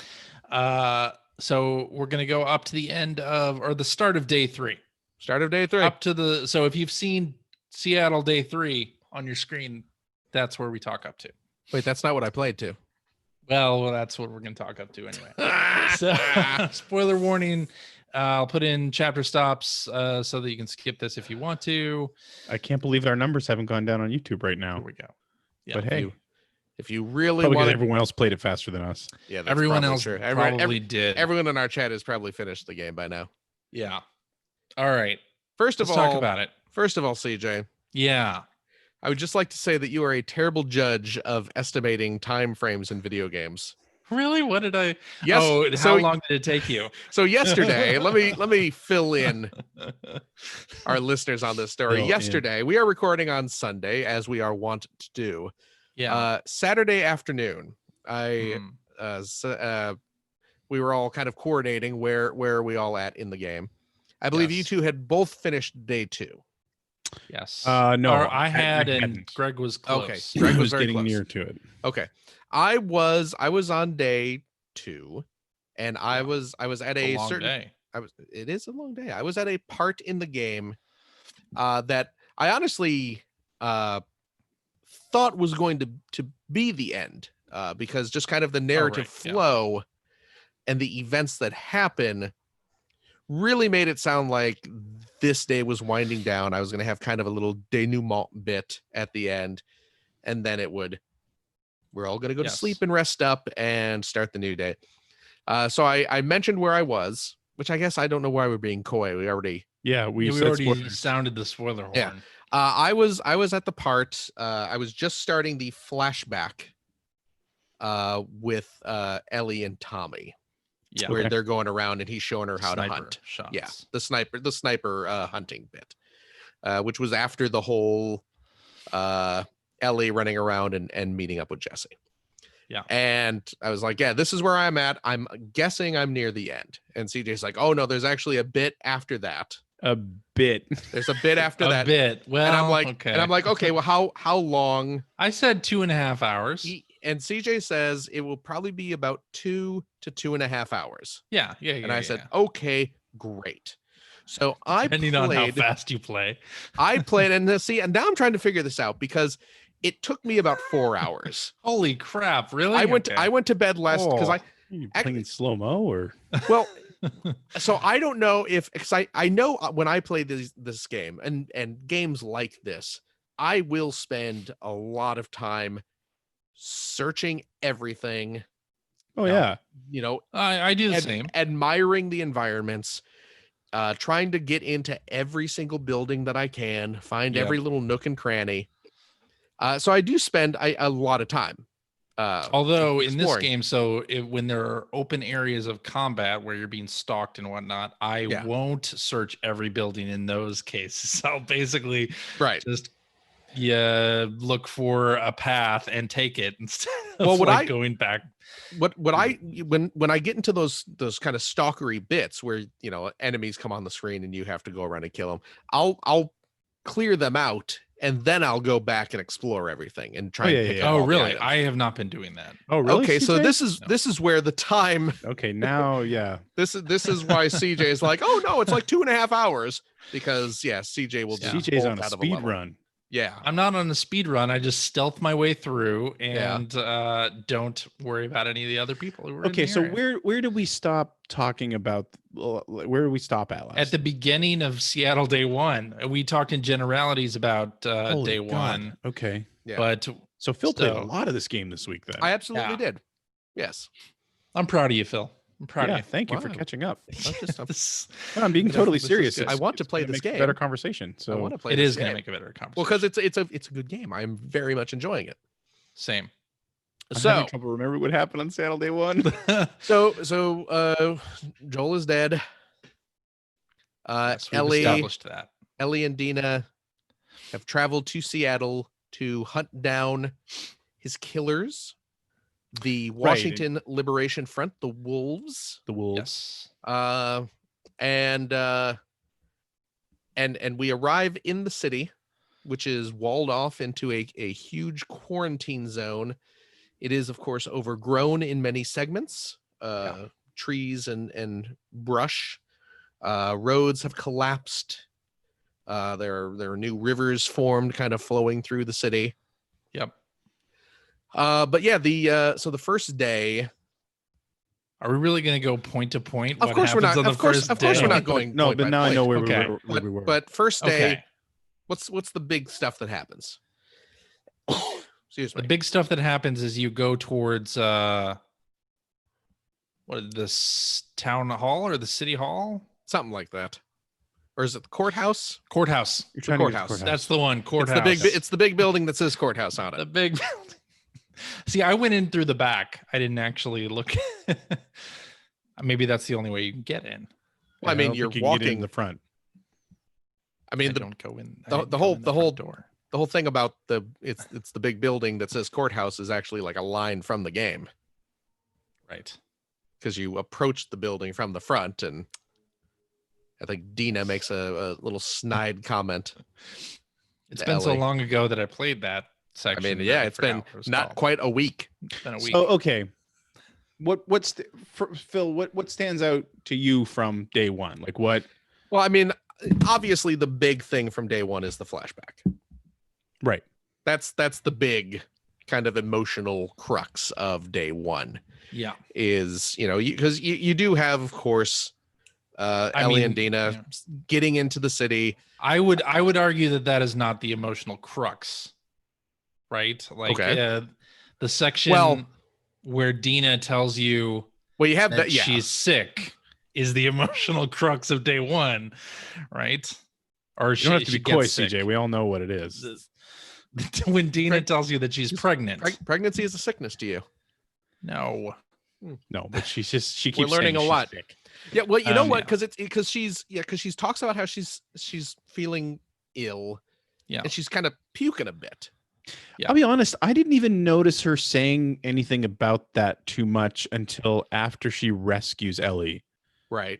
Does it happen before that and I just missed it somehow? Or I don't remember. I don't remember either. But that whole, I will say, like that whole, first of all, when you're going to jump over that thing and it explodes. Oh my God. That made me jump. Moment. Right. That also made me jump. And there have been several moments in this game that made me jump. That was maybe the first. Yes. Yeah, I wasn't ready for it at all. And then I felt so bad and then of course Shimmer dies. Right. That the horse dies. Yes. And then in the flashback later, you're riding Shimmer. It's like, aw. Yes. Yep. Yeah, that horse a long time. You're also talking to Joel a lot. Yeah, whatever. Yeah. who is a human. Haven't you been following? Nobody seems to care about all the humans you're killing. It's I know, dogs and right? horses that everyone I know. Oh my goodness. But yeah, so I you start kind of learning that there is another group involved.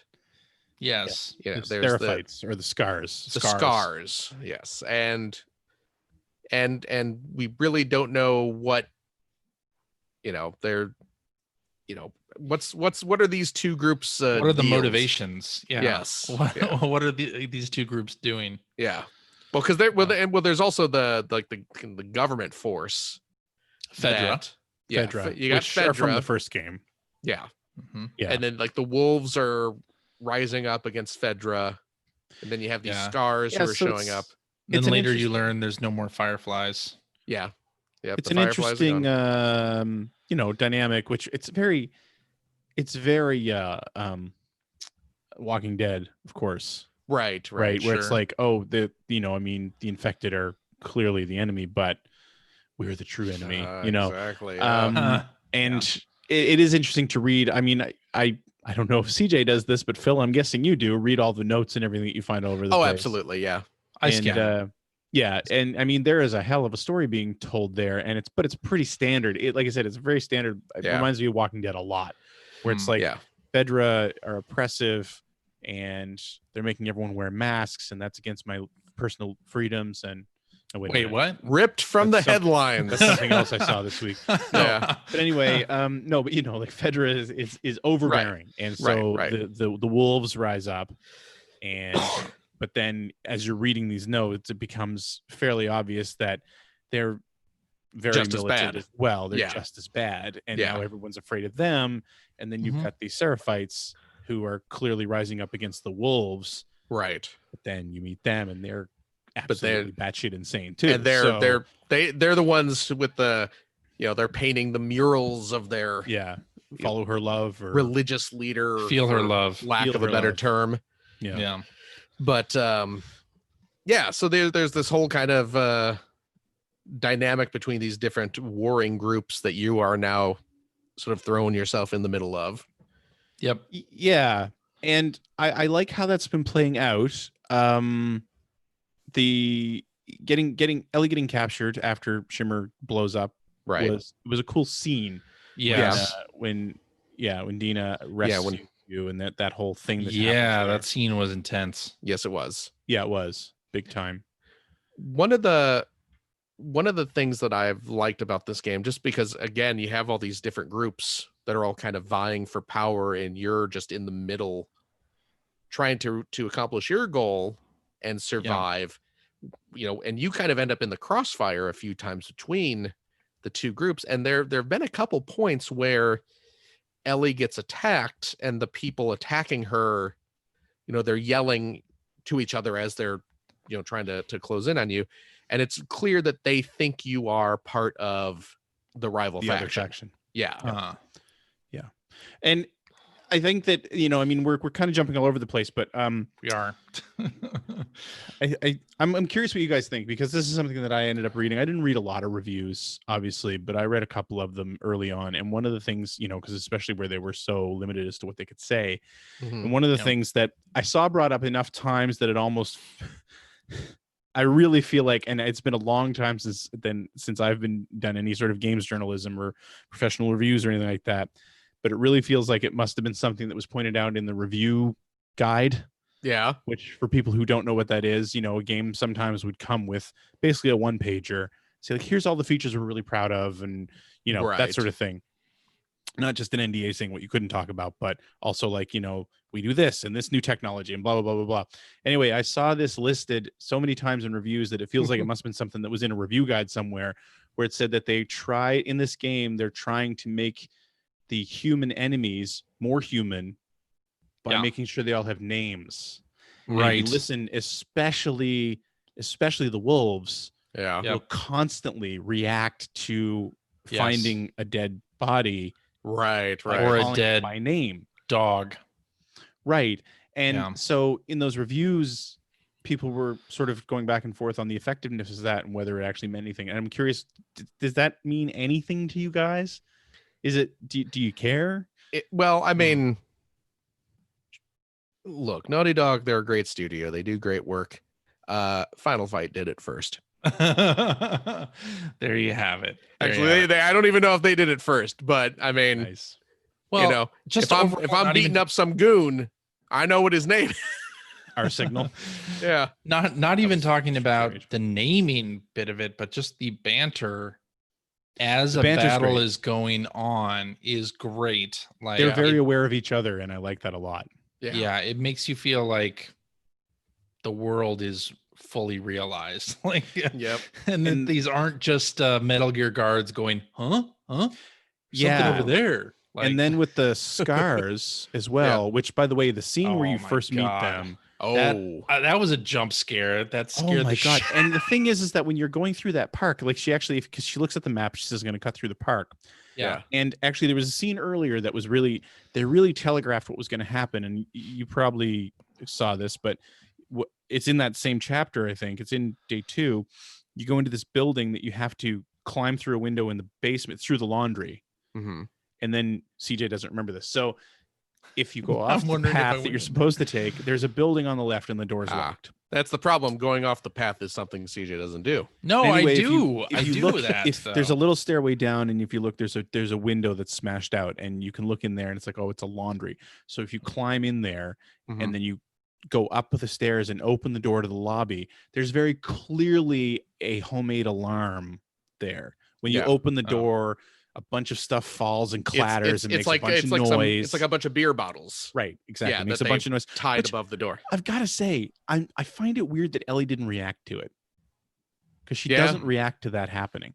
Yeah. So anyway, you go in, and then you can go up. You go upstairs, and so that had already happened. And you go upstairs, and there's this one apartment that's actually in pretty good shape. And just as even if you look through the door, you can see there's a ton of resources Yeah. along one wall, and you're Yeah. like, this is a trap. Yeah. This is such a trap. So you walk in, and there's a door on the right that I actually didn't test, but I'm assuming was locked. I didn't test. I know the exact room because I did Yeah. not test it either. Yeah. So you go in, and you can start gathering resources, and there's a workbench. Oh, And Yeah. if you access the Did you do the workbench- CJ? no, I did No, not. you didn't. Okay. So if you access the workbench while you're in the middle of that interface, Yeah. you hear the door fly Footsteps. open and a bunch of people yelling, and then you get attacked. Yeah. Like Like there's like as 4 or 5 of them. as, and they're as you're shit. like flipping on the power switch and starting to dismantle your Yeah. gun, a dude grabs you and throws you against the bench, and suddenly you're fighting off. Which I have to give them credit, because the fact that the attack hadn't come before then made me think, oh, this is a red herring. right. Nothing's going to happen. Yeah. Right. And then the fact that it happened in sort of what I would consider a menu. Right. Right. It was Oh, like, yeah. oh wow, that's really. But again, those are characters that they're not wolves, Right. and they weren't scars either. They were just people who you ended up fighting. And when I did grab Wait, them, were they not wolves? no. If you look at the note in the bedroom, Okay. it talks about how they were escaping from the wolves. I Oh, believe. that's right. That's right. But so I grabbed that. I grabbed the first guy, or the second guy. I killed one of them. I grabbed the second guy, and I actually held on to him for a long time because I wanted an option to say, like, everybody just chill out. Right. Let's talk. But of course, that option doesn't exist. So ended up having to slaughter them all. But Yeah. but anyway, so that was leading into when you get to that park and you reach the scars for the first time. As you're walking forward, you hear a bird chirping, and it's very clearly not a bird chirping. It's Right. somebody whistling. Yeah. And again, she doesn't react to it, which is weird to me. Right. But then, of course, that's how the scars communicate, which is glorious, Amazing. especially because if you listen, it's very easy to tell that they do have very specific calls for the different situations. yeah. They're Really? constantly calling. Yeah, they're constantly calling back and forth to each other. And if you kill one of them, then they're not going to answer a call. And it's, at least this is what Oh. it seems to me. And that if you kill one of them and they don't answer a call, the other's call will start to change. And if one of them comes across a dead body, they have a very long, shrill whistle that they do that is clearly like, I found a body. Be Right. alert. Okay. Okay. So it's pretty cool, I thought. Yeah. brutal though, man. The arrow in the shoulder. My Oh God. my God, yeah. I gotta Wasn't- say, wasn't expecting it. Was walking not through expecting that the either. park, hearing a quick little high pitched whistle, and then boom, yeah, getting that Yeah. arrow in my shoulder. My first thought, like, oh shit, Yondu's here. They're Yeah, doing it's true. they're doing a Guardians of the Galaxy crossover. This is great. Yeah. This is Very about to true. get real crazy. But sadly, it was not the case. But that was a fun section too, I thought, because there's so much Mhm. overgrown grass Yes, that yeah, you can, a lot of stealth your whole way through it. hiding I around did in that. stealth my whole way through the majority of that stuff and through the hospital. Yeah, Yeah. I was so proud of myself in the hospital. I might Yeah? have killed. I think I killed 3 people. oh yeah. Never got noticed once. Oh, I killed a made it lot to of the people, door. but Yeah. I never got noticed. No. I've been doing pretty well with not getting noticed in this game. Yeah. There's Yeah. a couple times where it's happened, and it's usually because a runner, like I've missed a runner or something, and it comes around the corner and sees me. There was something in day 2. You're in that office building where the stalkers Yes. appear Oh my first. God. And it might have been after that part, but with stalkers and clickers. And I was going through there. I was like kneeling down behind cover, and a stalker just jumped over my cover. Oh wow. I was like, Yeah. what is They're happening? constantly moving. Yeah. And I had to get up and deal with them. And then, of course, it got all the clickers on me, and I Yeah. Molotoved them to death. Yeah, I had a Which is fun. similar situation where, yeah, like one of them kind of threw me up against the wall, so I'm pounding the X button to shove him off. And as I'm doing that, I'm like quickly fiddling, like arm a Molotov. Yeah. And as Yeah. soon as I shove I him need to off, be I ready. just threw it down, like basically at my feet, and just backed up. As suddenly there's like 3 clickers screaming and on fire, and Yeah. The stalkers though, I wasn't ready for those at all. oh yeah, Like, yeah, and in the building, I mean, they Yeah. reveal them so perfectly. They do. And yeah. that is Great. the first point I mentioned, I think last week, where I get irritated when I know that I've gone through a gate and I've missed something that I Yeah. wanted to explore. But Mhm. that was the first point that I voluntarily did not explore the entire floor I was on, because oh yeah, I didn't know if there were more of them, and Right. they had me so freaked out. And I happened to walk around I stayed against the wall for the most part, and Yeah. it's so creepy because when you're looking in at like the desks and everything, you catch them like peeking over desks. and Yeah, stuff they at you. peek Like, out. what the Yeah. hell's going And on? also hitting your listening mode doesn't do highlight anything. them. yeah, that's true. So yeah, and I kind of made it to a window. I'm like, I'm out of here. I am not dealing with these things. Yeah. So, but very cool. You want to talk about the flashback, the first one with the museum? Yes, the museum? Oh yeah, The- that was yeah. incredible. yeah. That The was first big my favorite. That's been my favorite flashback so far. Yeah. I think, just because so I followed some of the trailers in the game, didn't read any of the reviews, tried to avoid spoilers as much as possible. So, and I should have expected, and I think I said like Joel come back in a dream sequence or something last week, but I don't know that I was necessarily expecting the flashbacks to be as prevalent as they seem to be in this game, which I'm really liking the fact that they do this. But the fact that the first one is sort of a lighthearted trip to a museum is perfect. Well, I Yeah. think that it really addresses kind of what I was saying on the show last week, where Dina seems to be kind of taking the role that Ellie had in the first game, where she Yeah. started telling the bad jokes, but she can't really take that role completely because Ellie was 14 in the first game, and she sort of brought like this youthful sunshine, Yeah. like goofiness Right. to it. And I don't think that the game's missing that, but it's definitely something that this game doesn't have that the previous one did have. And then True. to hit that, it was just like, okay, Yeah. this is, again, not that I'm not enjoying what's there, but it was a very welcome, happy scene that desperately needed to Yes. happen in the game at that point. And Yeah. like, man, coming through there and seeing that big dinosaur That was awesome. and the space capsule thing was amazing. Space oh, the capsule space capsule, top notch. Was Yeah. Top notch, very just unexpected. Like I wouldn't have expected to see that in the Last of Us game. Like Beautifully done. Yep. very beautifully done. And I mean, you got that father-daughter thing happening too, like the which goes to the acting and the motion capture, I guess, but like the way Joel is looking at her, where she's got her eyes closed and it's just experiencing the whole thing is just it's beautiful. It's fantastic. It is, yeah. Yep. And the way they've used those flashbacks is great. I like that the opening one was lighthearted.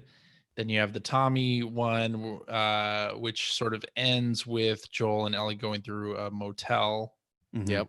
And then the next flashback is Ellie's trip to Salt Lake City. Yes. Which is so I like the progression there of lighthearted, some combat with Joel and Ellie, and then the bombshell of this is where I am. Before we get into the bombshell, yeah, I would like to back up just a bit. Yes, of course. Talk about that first flashback, the museum. Yeah, because I want to specifically point out, and I took a picture of this using the Saw photo it on mode. Twitter. I saw it on Twitter. Posted this on the Twitter. The museum, the National or Natural Museum of whatever the museum's called, in its lobby has a gift shop, and in that gift shop there is what they refer to as an Anycast machine. Yeah. But anyone who grew up in the Chicago suburbs and has attended any of the many zoos or museums in that city know that as a Mold-A-Rama machine. Yeah. And I Mold-A-Rama's in been a few more places, but it's not boy, just over a there Chicago thing. But boy, there, yeah. I mean, there were Mold-A-Rama machines in like Disney parks and stuff like that. But holy crap, they were just all over the Chicagoland area. They sure were. We actually have out in the living room. I should have brought him in. We have a couple Mold-A-Rama dinosaurs. Oh, I love it. Actually. I love it. But yeah, these were machines that you could put a couple bucks into, and they just basically had two big metal molds that would slowly come together, and they would fill up with molten plastic, and it would sit there, and you'd have to sit and wait for like 3 minutes while it did this. But then eventually the mold would pop apart, and a little plastic waxy sculpture would slide down and drop into a little that's pretty cool drawer, and you had a nice little souvenir of a dinosaur or dolphin. A dolphin. I remember from the what was it? The Museum of Science and Industry in Chicago. I had a steam locomotive one when I was a kid. Yep. But yeah, very nostalgic. It was very, very fun to see a Mold-A-Rama machine in absolutely game. But anyway, I also really liked Ellie's running gag of putting the Indiana Jones hat on all the fossils. See, I didn't see that. What? Because I missed the first hat. It was in the lobby, right? Yeah, it was in the gift shop. Missed it completely. Yeah. Oh no! Missed I it picked completely. that up. I also missed her going into the bathroom and making the faces in the mirror. I got that too. Well, that's one of those situations where I went through that turnstile. Yeah. And assuming I could get back because it's not very high. Oh, and I had gone through. So I found the second hat, but she put it on, and then Joel immediately threw it on the Brachiosaur. Oh, so it's like, which is still cute, but yeah, it's like, I know I've missed a lot there. So I didn't know there was another way to do that. Yeah, sequence. That's awesome. Yeah, because otherwise you can you'll go up to the Stegosaurus and she'll put it on there, and Joel will be like, "What are you doing?" She's just like, it looks funny. And then you go up to the Triceratops and she puts it on, and he's just like, is this going to be a thing that you do now with all of these? And she's just like, absolutely. He is such an old dad. Oh yeah. Like, and the mirror thing was so cute. The mirror thing was great. So upset that I missed that actually, but yeah. I guess for anyone else who may have missed it, in the museum, you can go into the bathroom and you find a mirror in there, and if you interact with it, It just you just see a nice shot of Ellie's back, if I remember correctly, and then you see the mirror. Yeah. And you can see like kind of her big shot of her face, and then kind of standing behind her in the reflection, you can see Joel just kind of hanging out in the doorway, just kind of watching her with this sort of befuddled look on her face. And then you can just fiddle with the analog sticks, stick. and she will change her expression into just Silly random silly faces, and like one of the sticks kind of moves her head up and down and left and right, and the other one alters her facial expression. But yeah, you can get some funny little images out of that. So yeah. But yeah, and then the whole thing with the capsule So great. Fantastic. Awesome. Did you guys get did you wear a helmet You have to, I in think. there? Do you have Because to? if you try to get in without it, he'll say no. You got to pick a helmet. Oh, okay. So, Okay. yeah. Nice. Yeah. But yeah, so good. And then So good. Also, Yeah. before we get to the next flashback, though, because Mhm. something we didn't get to talk about last week because you hadn't made it that far, Phil. mhm. Did you find the guitar in In the Seattle? music shop. Absolutely. shop? Yes, I did. What a Yes, great I scene. did. The take on me. Yeah. Great scene. I'm gonna say this too. For the apocalypse and for society having crumbled and A lot of having guitars and electricity everywhere. Also, Well, Pearl Jam posters. a lot of what I remember you cracking wise about the Pearl Jam poster last week. I'm gonna defend the Pearl Jam poster because that was up in a record store. Right. In So like- it wouldn't have been new music for sure, But- like just new music. But also, Right. I believe it was in the back room. Wasn't it in like the back No, room? it's of not in the the back room. No. Was it out? It It's- was just out. In front Okay. of the stairwell. Okay. From the second floor to okay. the first floor. But, a lot of record stores, especially kind of smaller ones, they're going to Sure. have old. I am not flies knocking and it stuff. for Okay, sure. Okay. I am not okay, knocking it. Okay. But a lot of really, really good condition guitars Yeah. scattered Yeah. You would around. think they'd be warping a little bit with all the moisture and Yeah, I mean, yeah, if Yeah. that much not a lot of fungus has grown environment everywhere Yeah, not a lot of environment control happening in those buildings anymore. in their perfectly mint guitar cases, Yeah. just like Yeah. and they're all seem to be kind of delicately sitting Well- in the middle of a room with like a sunbeam And- on. But We've also learned that the PlayStation Vita came through the apocalypse pretty much unscathed too. that's true. Very true. Did you? So that happens a little later on. Yeah. where the Vita Which was in a makes its state cameo. of play presentation. Oh, was it a really? couple weeks Okay. ago? Yeah. Oh, did That they? scene, Did they? Oh, they did they showed. show that scene? Yeah. Did you guys happen to, after you dispatch the owner of that Vita, did you Mhm. happen to like zoom in on it? Yes. Yeah, Is that Hotline Miami? It's Hotline Miami. She's yeah. playing Hotline Miami, right? Yeah. Yeah. see, I So- didn't know that because I've never played it.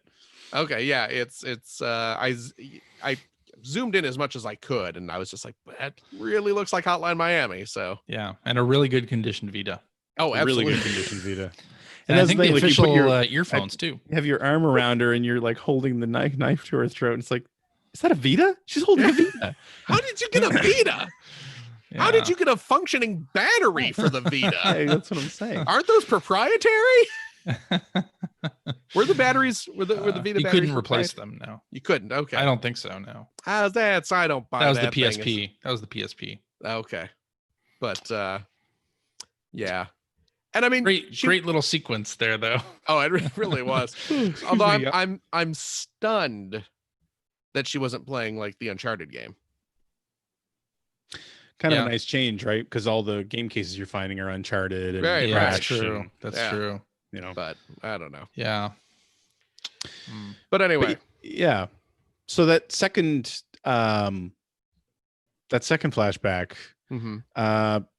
big fan of that too. I Yep. liked how it was with Tommy because it really helped build the relationship between Ellie and Tommy. Yeah. And I also Mhm. like that, like you're saying, hey, you got into some combat, so it's getting more and more serious, which is true. But it's also building up the whole idea of she's not convinced that he told her the truth Right. about her Yep. and about people who are immune. And there's clearly a wedge in between them where, and Tommy's saying, like, you got to talk to him. Right.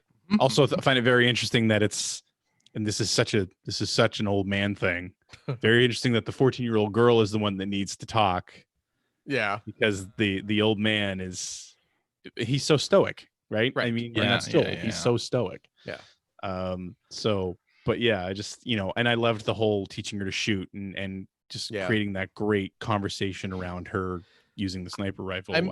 I'm assuming it's going to come up more as the game progresses, but for a flashback that seems designed to serve as a sniping tutorial, you really didn't do any sniping whatsoever once you got out of that sequence. Yeah.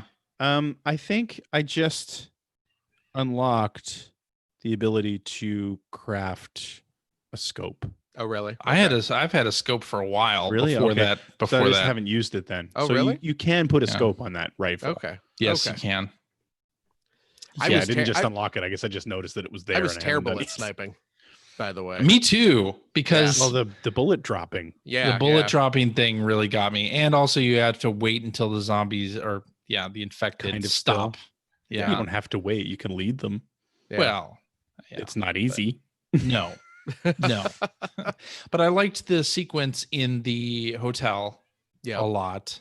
Yeah. With the couple that had left Jackson in their notes, and then the boss fight that's in there. Boss fight was amazing. I know, right? Oh my God, I spent most of it running. Oh, that's so all you can tense. That was so tense.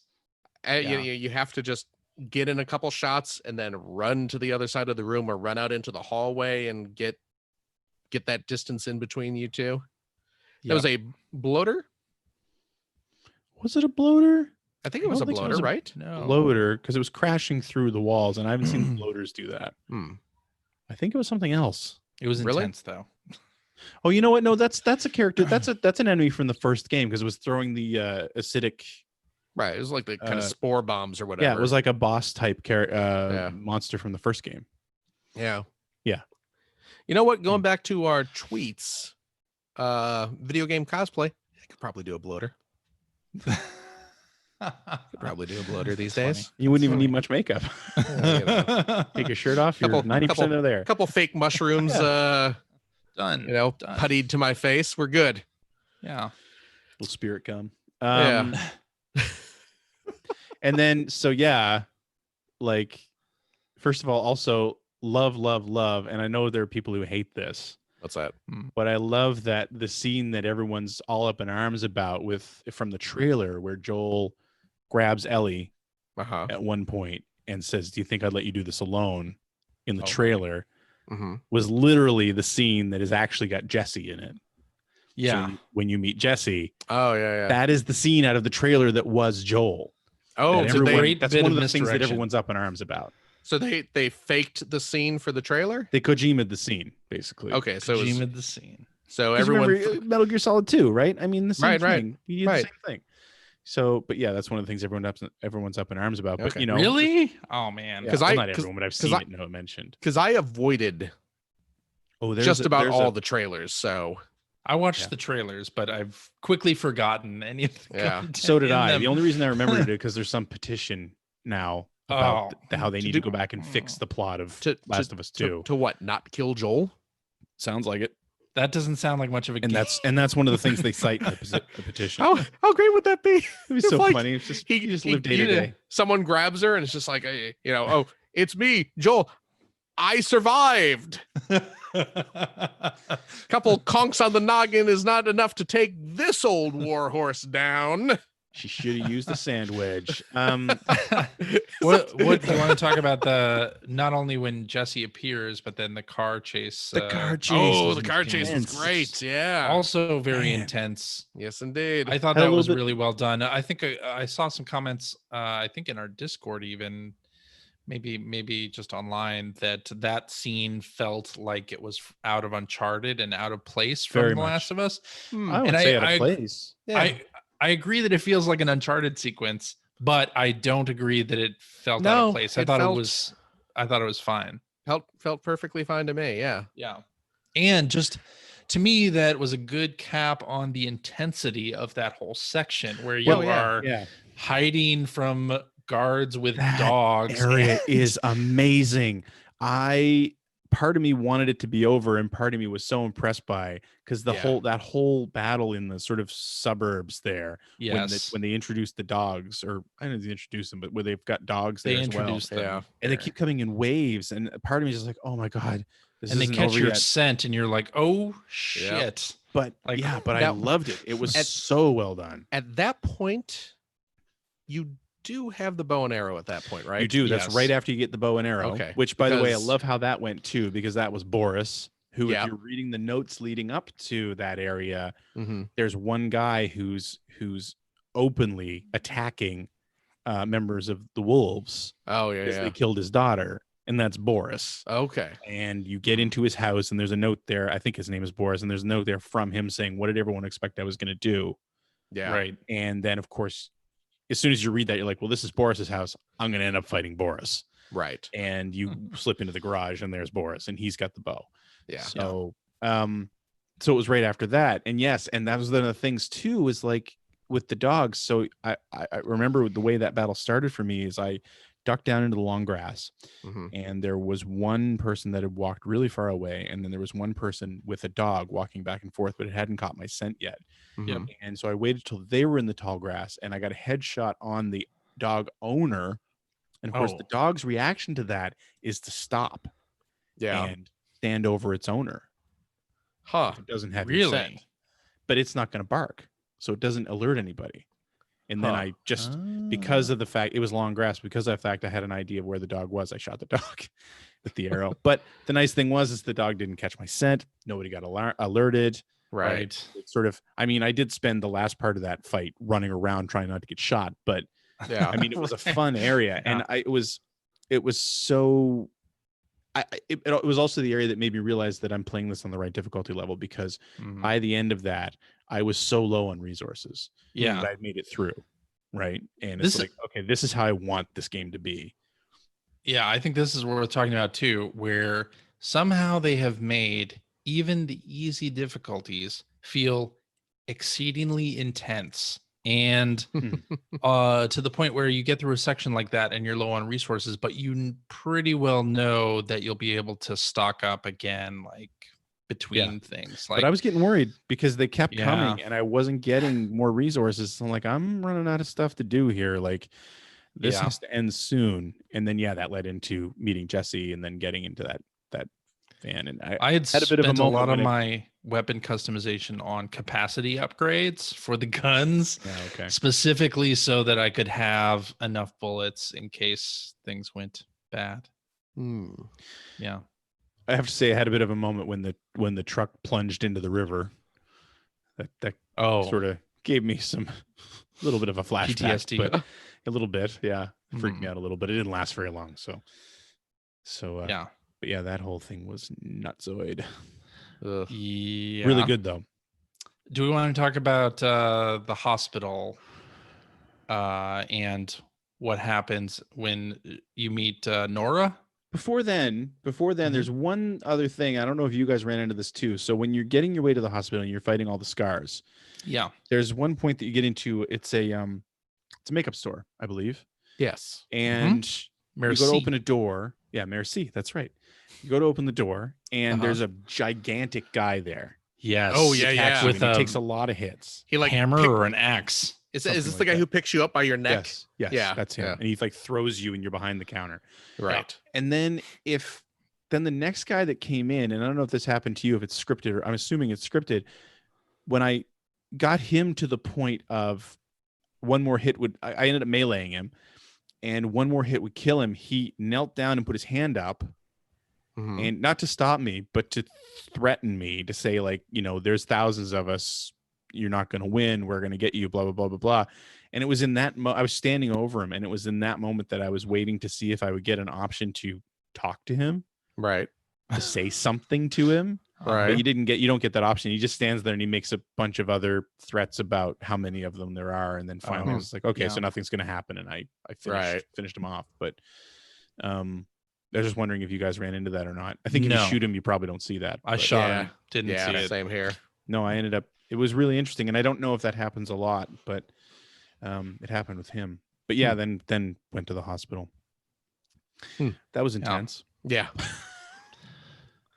Yeah, it was very intense. The meeting Nora, and again, they previewed this sort of in the state of play thing from 3 weeks ago. They cut it right at that point. So the scene is going into the hospital and then getting to Nora, and then they cut it there. But the fact that you chase Nora around the hospital for a little while, the chase was great. Yes, that's another very Uncharted scene. Very Uncharted, and also a Plague Tale Innocence in some respects. But then pushing her or falling and falling with her into the spore zone. That was great. That was amazing. Absolutely fantastic. Yeah. And of course it was foreshadowed before, not only with what happened when you were with Dina, but with Joel. Remember in one of the flashbacks, Joel telling her to put on the mask, even though it was actually in the hotel. Where he says, "Put on your mask," and she says, "Do I have to?" And he's like, "You have to be careful. It has to be a habit." Like, right. Otherwise, you could run into somebody. Yeah. And going through the hospital, I did find a note that one of the wolves had written, and kind of at the end of the note was like, "Stay away from the lower levels." Like it didn't really doesn't explain why, but it just says like, the lower levels are bad. Yeah. So I've seen that too. Yep. And in that little lower area, I did the thing which probably a lot of people do, where I threw a Molotov at one of the human characters, and the clickers then took care of a whole lot of them. Right? I did do a bit of there were some instances where there were the humans and the infected, and I would I did that a couple times. I've done that a couple times in this game. So I love it. I would just take the game is great. I just take a bottle and just throw it at the humans, and that just sends the clickers running towards them. So yeah, pretty good stuff. But if you do a Molotov, then the clickers are suddenly on fire, and it makes it all the more fun. But then in that particular scene, like the humans start to run away from the clickers, and at one point, like one of the guys ran up to where I was kneeling down, and then I had to finish him off. Happened to me at all. That was crazy. Because I took them out as they were sort of looking around the room. Yeah, same with me. And they knew the clickers were there, so they weren't going too close. Nope. Huh. Interesting. Yeah. And then of course the confrontation with Nora. So you go into this area and you hear her coughing as you get closer, which was an interesting touch. Mm-hmm. And then you get into the hallway with Nora. Yep. Barricade yourself in. And go and say hello. Yeah. Pretty intense. I guess this scene, you have to press the square button. Yeah. Of course you can't opt I stood there and waited to see if there'd be another option. I don't know if this is the scene, because I keep hearing about a scene that a lot of people are really upset about, and I don't know if this is the one. Really? I keep hearing that too, and I'm waiting for that scene. I keep reading like, I got up to this one scene and then I just hated the game for the rest of the time, and I'm like, where is the scene? Because it's only going to be bad if at some point towards the end of the game they come out and there's a big finger wagging moment of, but remember when you hit the square button and beat that poor girl to death? And it's like, well, yeah, I don't have I had to. It was either that or turn the game off. Right. So hopefully they avoid that, where they chastise me for doing what I have to do to get to the point where they chastise me. Well, that's just it. And I mean, it's along the same lines as Joel being murdered. Is that it needs to, I mean, these things need to happen for the character to develop the way that they want her to develop. We are, we do have some agency here, but at the same time, it's Ellie. You're playing as a character who needs to have certain motivation. Last of Us. Yeah. And so, Ellie's motivation so far has been because Joel was murdered. So if he wasn't murdered, her motivation wouldn't be there. Right. Yeah. And this that scene was really uncomfortable. I didn't absolutely. It but was I supposed did. to be. And then, man, the scene afterward where she's shaking. Oh yeah.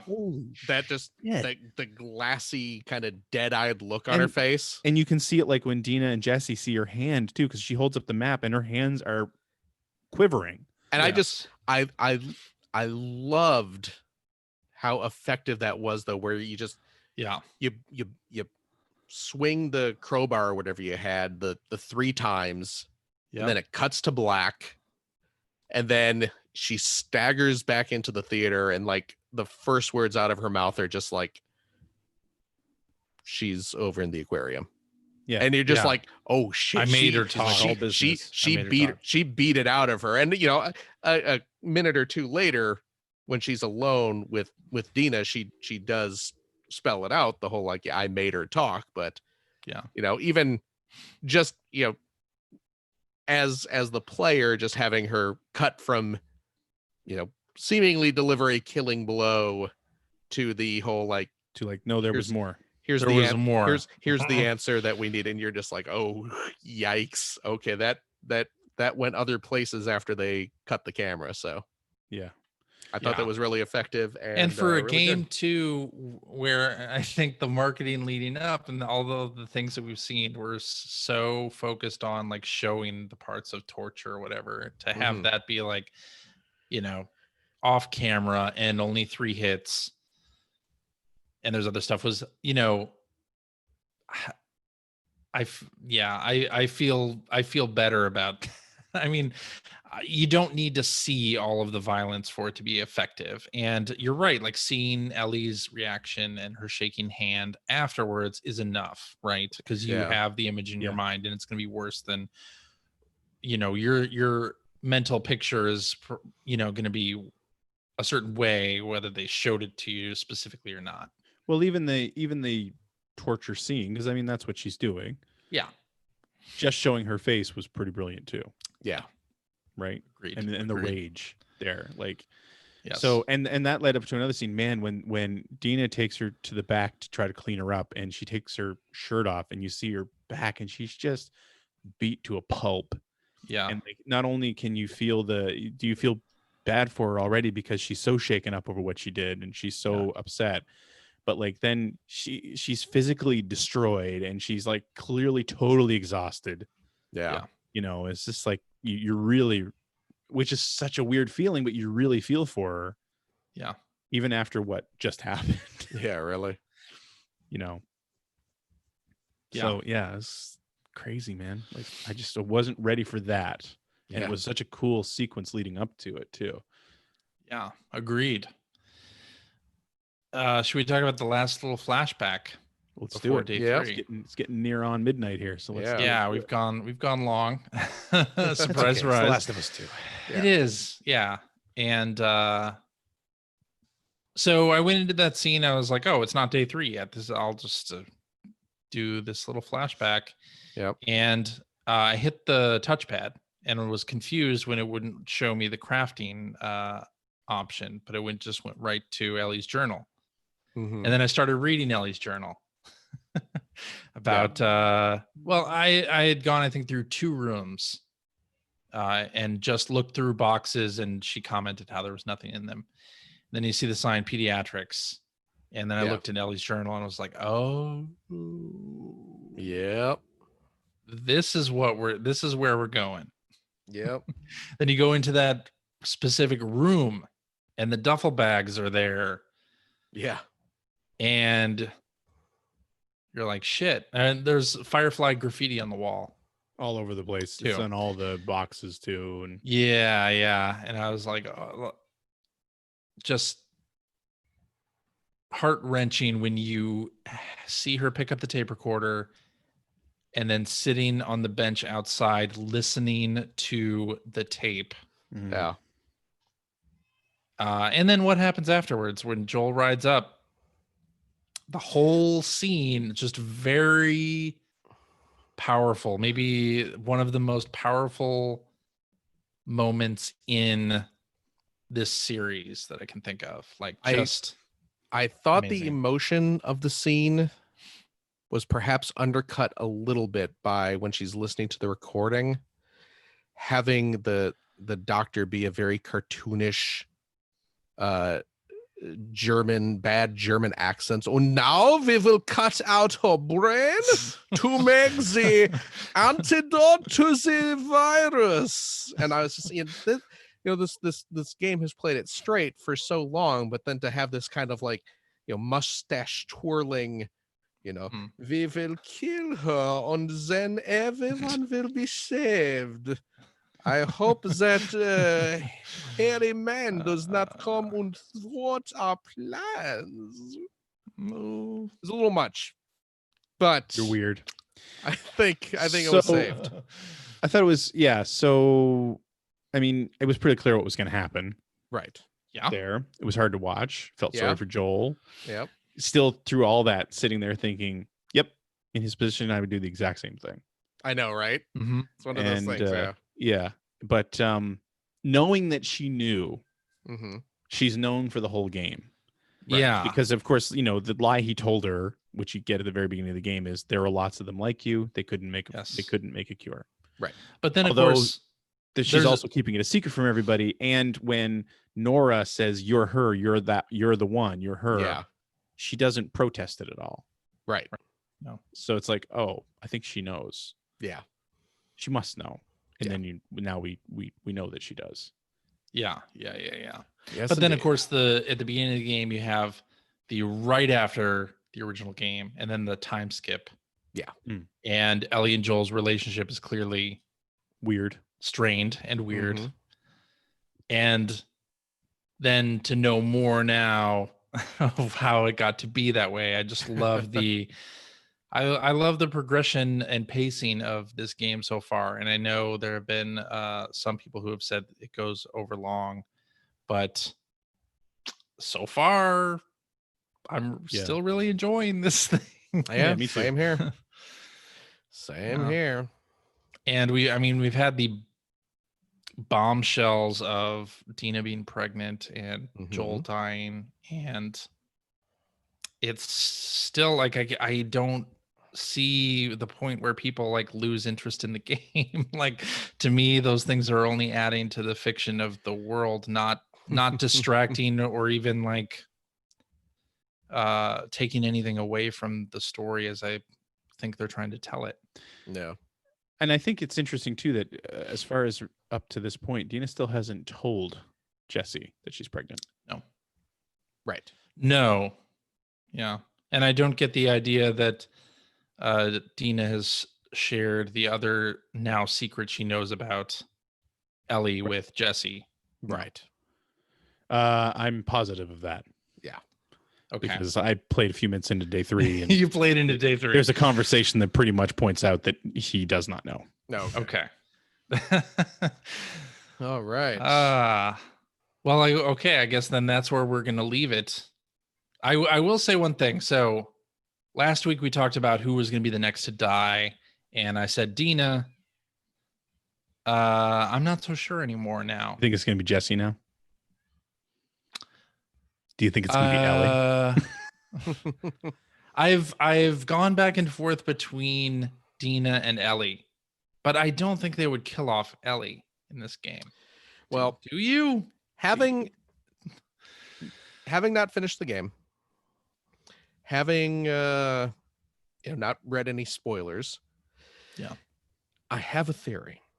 What's your theory? Now, you may recall from the museum flashback with Joel.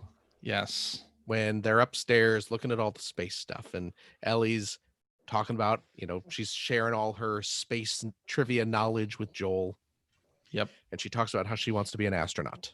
Yep. And at one point, she's like, she's talking about, oh, we've put people on the moon. How many people have we put on the moon? And at one point, she says that she's going to go there one day. That's what's going to happen? That's Last of Us 3. What's going to happen? It's Last of Us 3. Last of Us 3 is going to be on the moon. Clickers in space. Clickers in nobody space. Can hear you click. She's going to be, she's going to be on a space station. Yeah. She's going to find a secret Firefly outpost on the there are moon. gonna be Dinosaurs there. from Dino Crisis 3. There we go. It all works out. Dino Crisis 3, we find out, is actually canon in the Last of Us universe. And then Frank West is going to show up. Yeah. He's covered wars, This looks like a war to me. And buddy, I've covered plenty. See? I love Neil Druckmann, I know you listen to this show. Not even a little I am bit. available. No. to write. We do have some script. people who work at Naughty Dog who have heard this show. Okay. Oh, those poor people. I do know that. My beloved Naughty Dogians. Please tell Mr. Druckmann about my idea for Last of Us 3, Clickers in Space. Okay. I will write the spec script. I got plans aplenty. We're gonna make it great. Yeah. You know what? And I'll Plus, try this is and gonna be like Jason X and some robots are going to reconstruct Joel on the space station. Joeltron online, ready to assist you, Ellie. Be perfect. It would be. You're all set. Did we talk about who we think is going to die? No. I don't know. Anyway, any of you changing your mind? Do you think, who's next to get it? I think Jesse. You think Jesse? The secret Firefly outpost on the moon, headed up by Nathan Fillion. Oh, and Firefly. Alan Tudyk as Nathan Drake. And Alan Tudyk, he's dead though. His character's dead. Doesn't matter. I didn't say they would be the same characters. No, it'd be playing Alan Tudyk is King Candy. Look out for the clickers. I'd play that. They can't see anything, but boy, can they hear. We really need to wrap this up. I gotta go. All right, so next week, more Last of Day Us. 3 stuff. Oh God. Yes, we'll see how far we get. Yeah. You don't worry, Phil. You only have to play exactly 2.5 hours. Yeah. Please look forward to the next 8 hours of gameplay because CJ just runs past day or whatever the next. Yeah. I gotta get out of here. I don't want to alert no doggies. True. Ugh. Alrighty, and that is our show for this week. Thank you very much for listening. If you have a question for us or would like to comment on something you heard, you can direct that to @P1Podcast on the Twitters, or you can go to our internet website at player1podcast.com. There you'll find our contact information. You'll find blog entries about Sega CD stuff from Mr. Greg Seward. Probably not anytime soon because I really, really, really, really, really want to finish this episode. Jeez, okay. I thought you meant this episode of the podcast that we're recording that's going on now. But no, Generation 2.5 hours. All right. Find Generation 16 episodes as well. Yeah, so an update on that episode. Like I mentioned last week, it's a little over an hour long. So I've been going through now and adding in music and getting all the graphics put in and finalizing all the cuts and everything. So I've got about 20 minutes of it fully 100% complete, releasable right now. So it's about a third done, and that's in the space of the last week. So it's moving pretty quick now. Cool. Yeah, we're getting close. And you will find show notes and links to all the things that we talked about during this episode. And you will also find a link to our Discord server where you can discuss this episode with us and our other listeners. If you'd like to subscribe to the Player One Podcast, you can do so by visiting player1podcast.com or by loading up your favorite podcast listening application. We're also on Stitcher Radio. We're on Spotify. You can like us on Facebook for as long as that site still exists. You can watch archives of our show or catch us live most weeks on the youtubes.com/P1 Podcast. Follow our Twitter account at P1 Podcast to find out when we'll be doing our next live show. It's usually Sundays, 5:30 specific time. So true, but we'll alert you to any adjustments in the schedule. If you like what you've heard, and how could you, head over to patreon.com/P1 Podcast. Throw a few shekels our way. Maybe CJ can buy a new watch that can properly time how long it takes to play video games. Synchronize our swatches, crew. That's what we need to spend our money on next. Vintage swatches. Vintage swatches, man. Yeah. Get the little rubber protector band on them. Absolutely. So have to. So the don't get scuffed. Yeah, you don't want some scuffs on your brand new swatch. Nope. You know what though? Your Patreon dollars, of course, do help keep our show afloat. It keeps us thick in Zoom webinars and live broadcasts. If you are a Patreon supporter of the $5 tier, you do gain access to a special weekly bonus after show episode where we play games, we crack wise, we have fun. You will enjoy it. CJ, our good friend and faithful leader of our DK crew, has been putting old episodes, old after shows from about 2 years ago up on our feed every Thursday evening. If you want to get a glimpse of what that is like, if you enjoy it, maybe you can get it on the Patreon and get some of the more recent episodes as well. But we do thank you. We do appreciate it, of course. If you have a couple bucks left over, head over to generation-16.com where you will find the Patreon link to help support Greg Stewart's outstanding, and it is outstanding, web series about North America's favorite run-up, the Sega Genesis. Thank you, Philip. Modern day Picross darling, the Sega Genesis. Like it should be. As nature intended. CJ. Yeah. Thank you very much. Thank you, Phil. Absolutely. Gregory. Yo. Thank you very much as well. Thank you, Phil. And of course, thank you to our wonderful, wonderful listeners. We love and appreciate every single one of you. Please join us next week for more video game talk, some more Last of Us Part 2. Until then, take care of yourselves, take care of your friends, your family, your loved ones. Stay safe, wash your hands, wear your masks, do all that crap. And we will see you later. Bye-bye. Bye.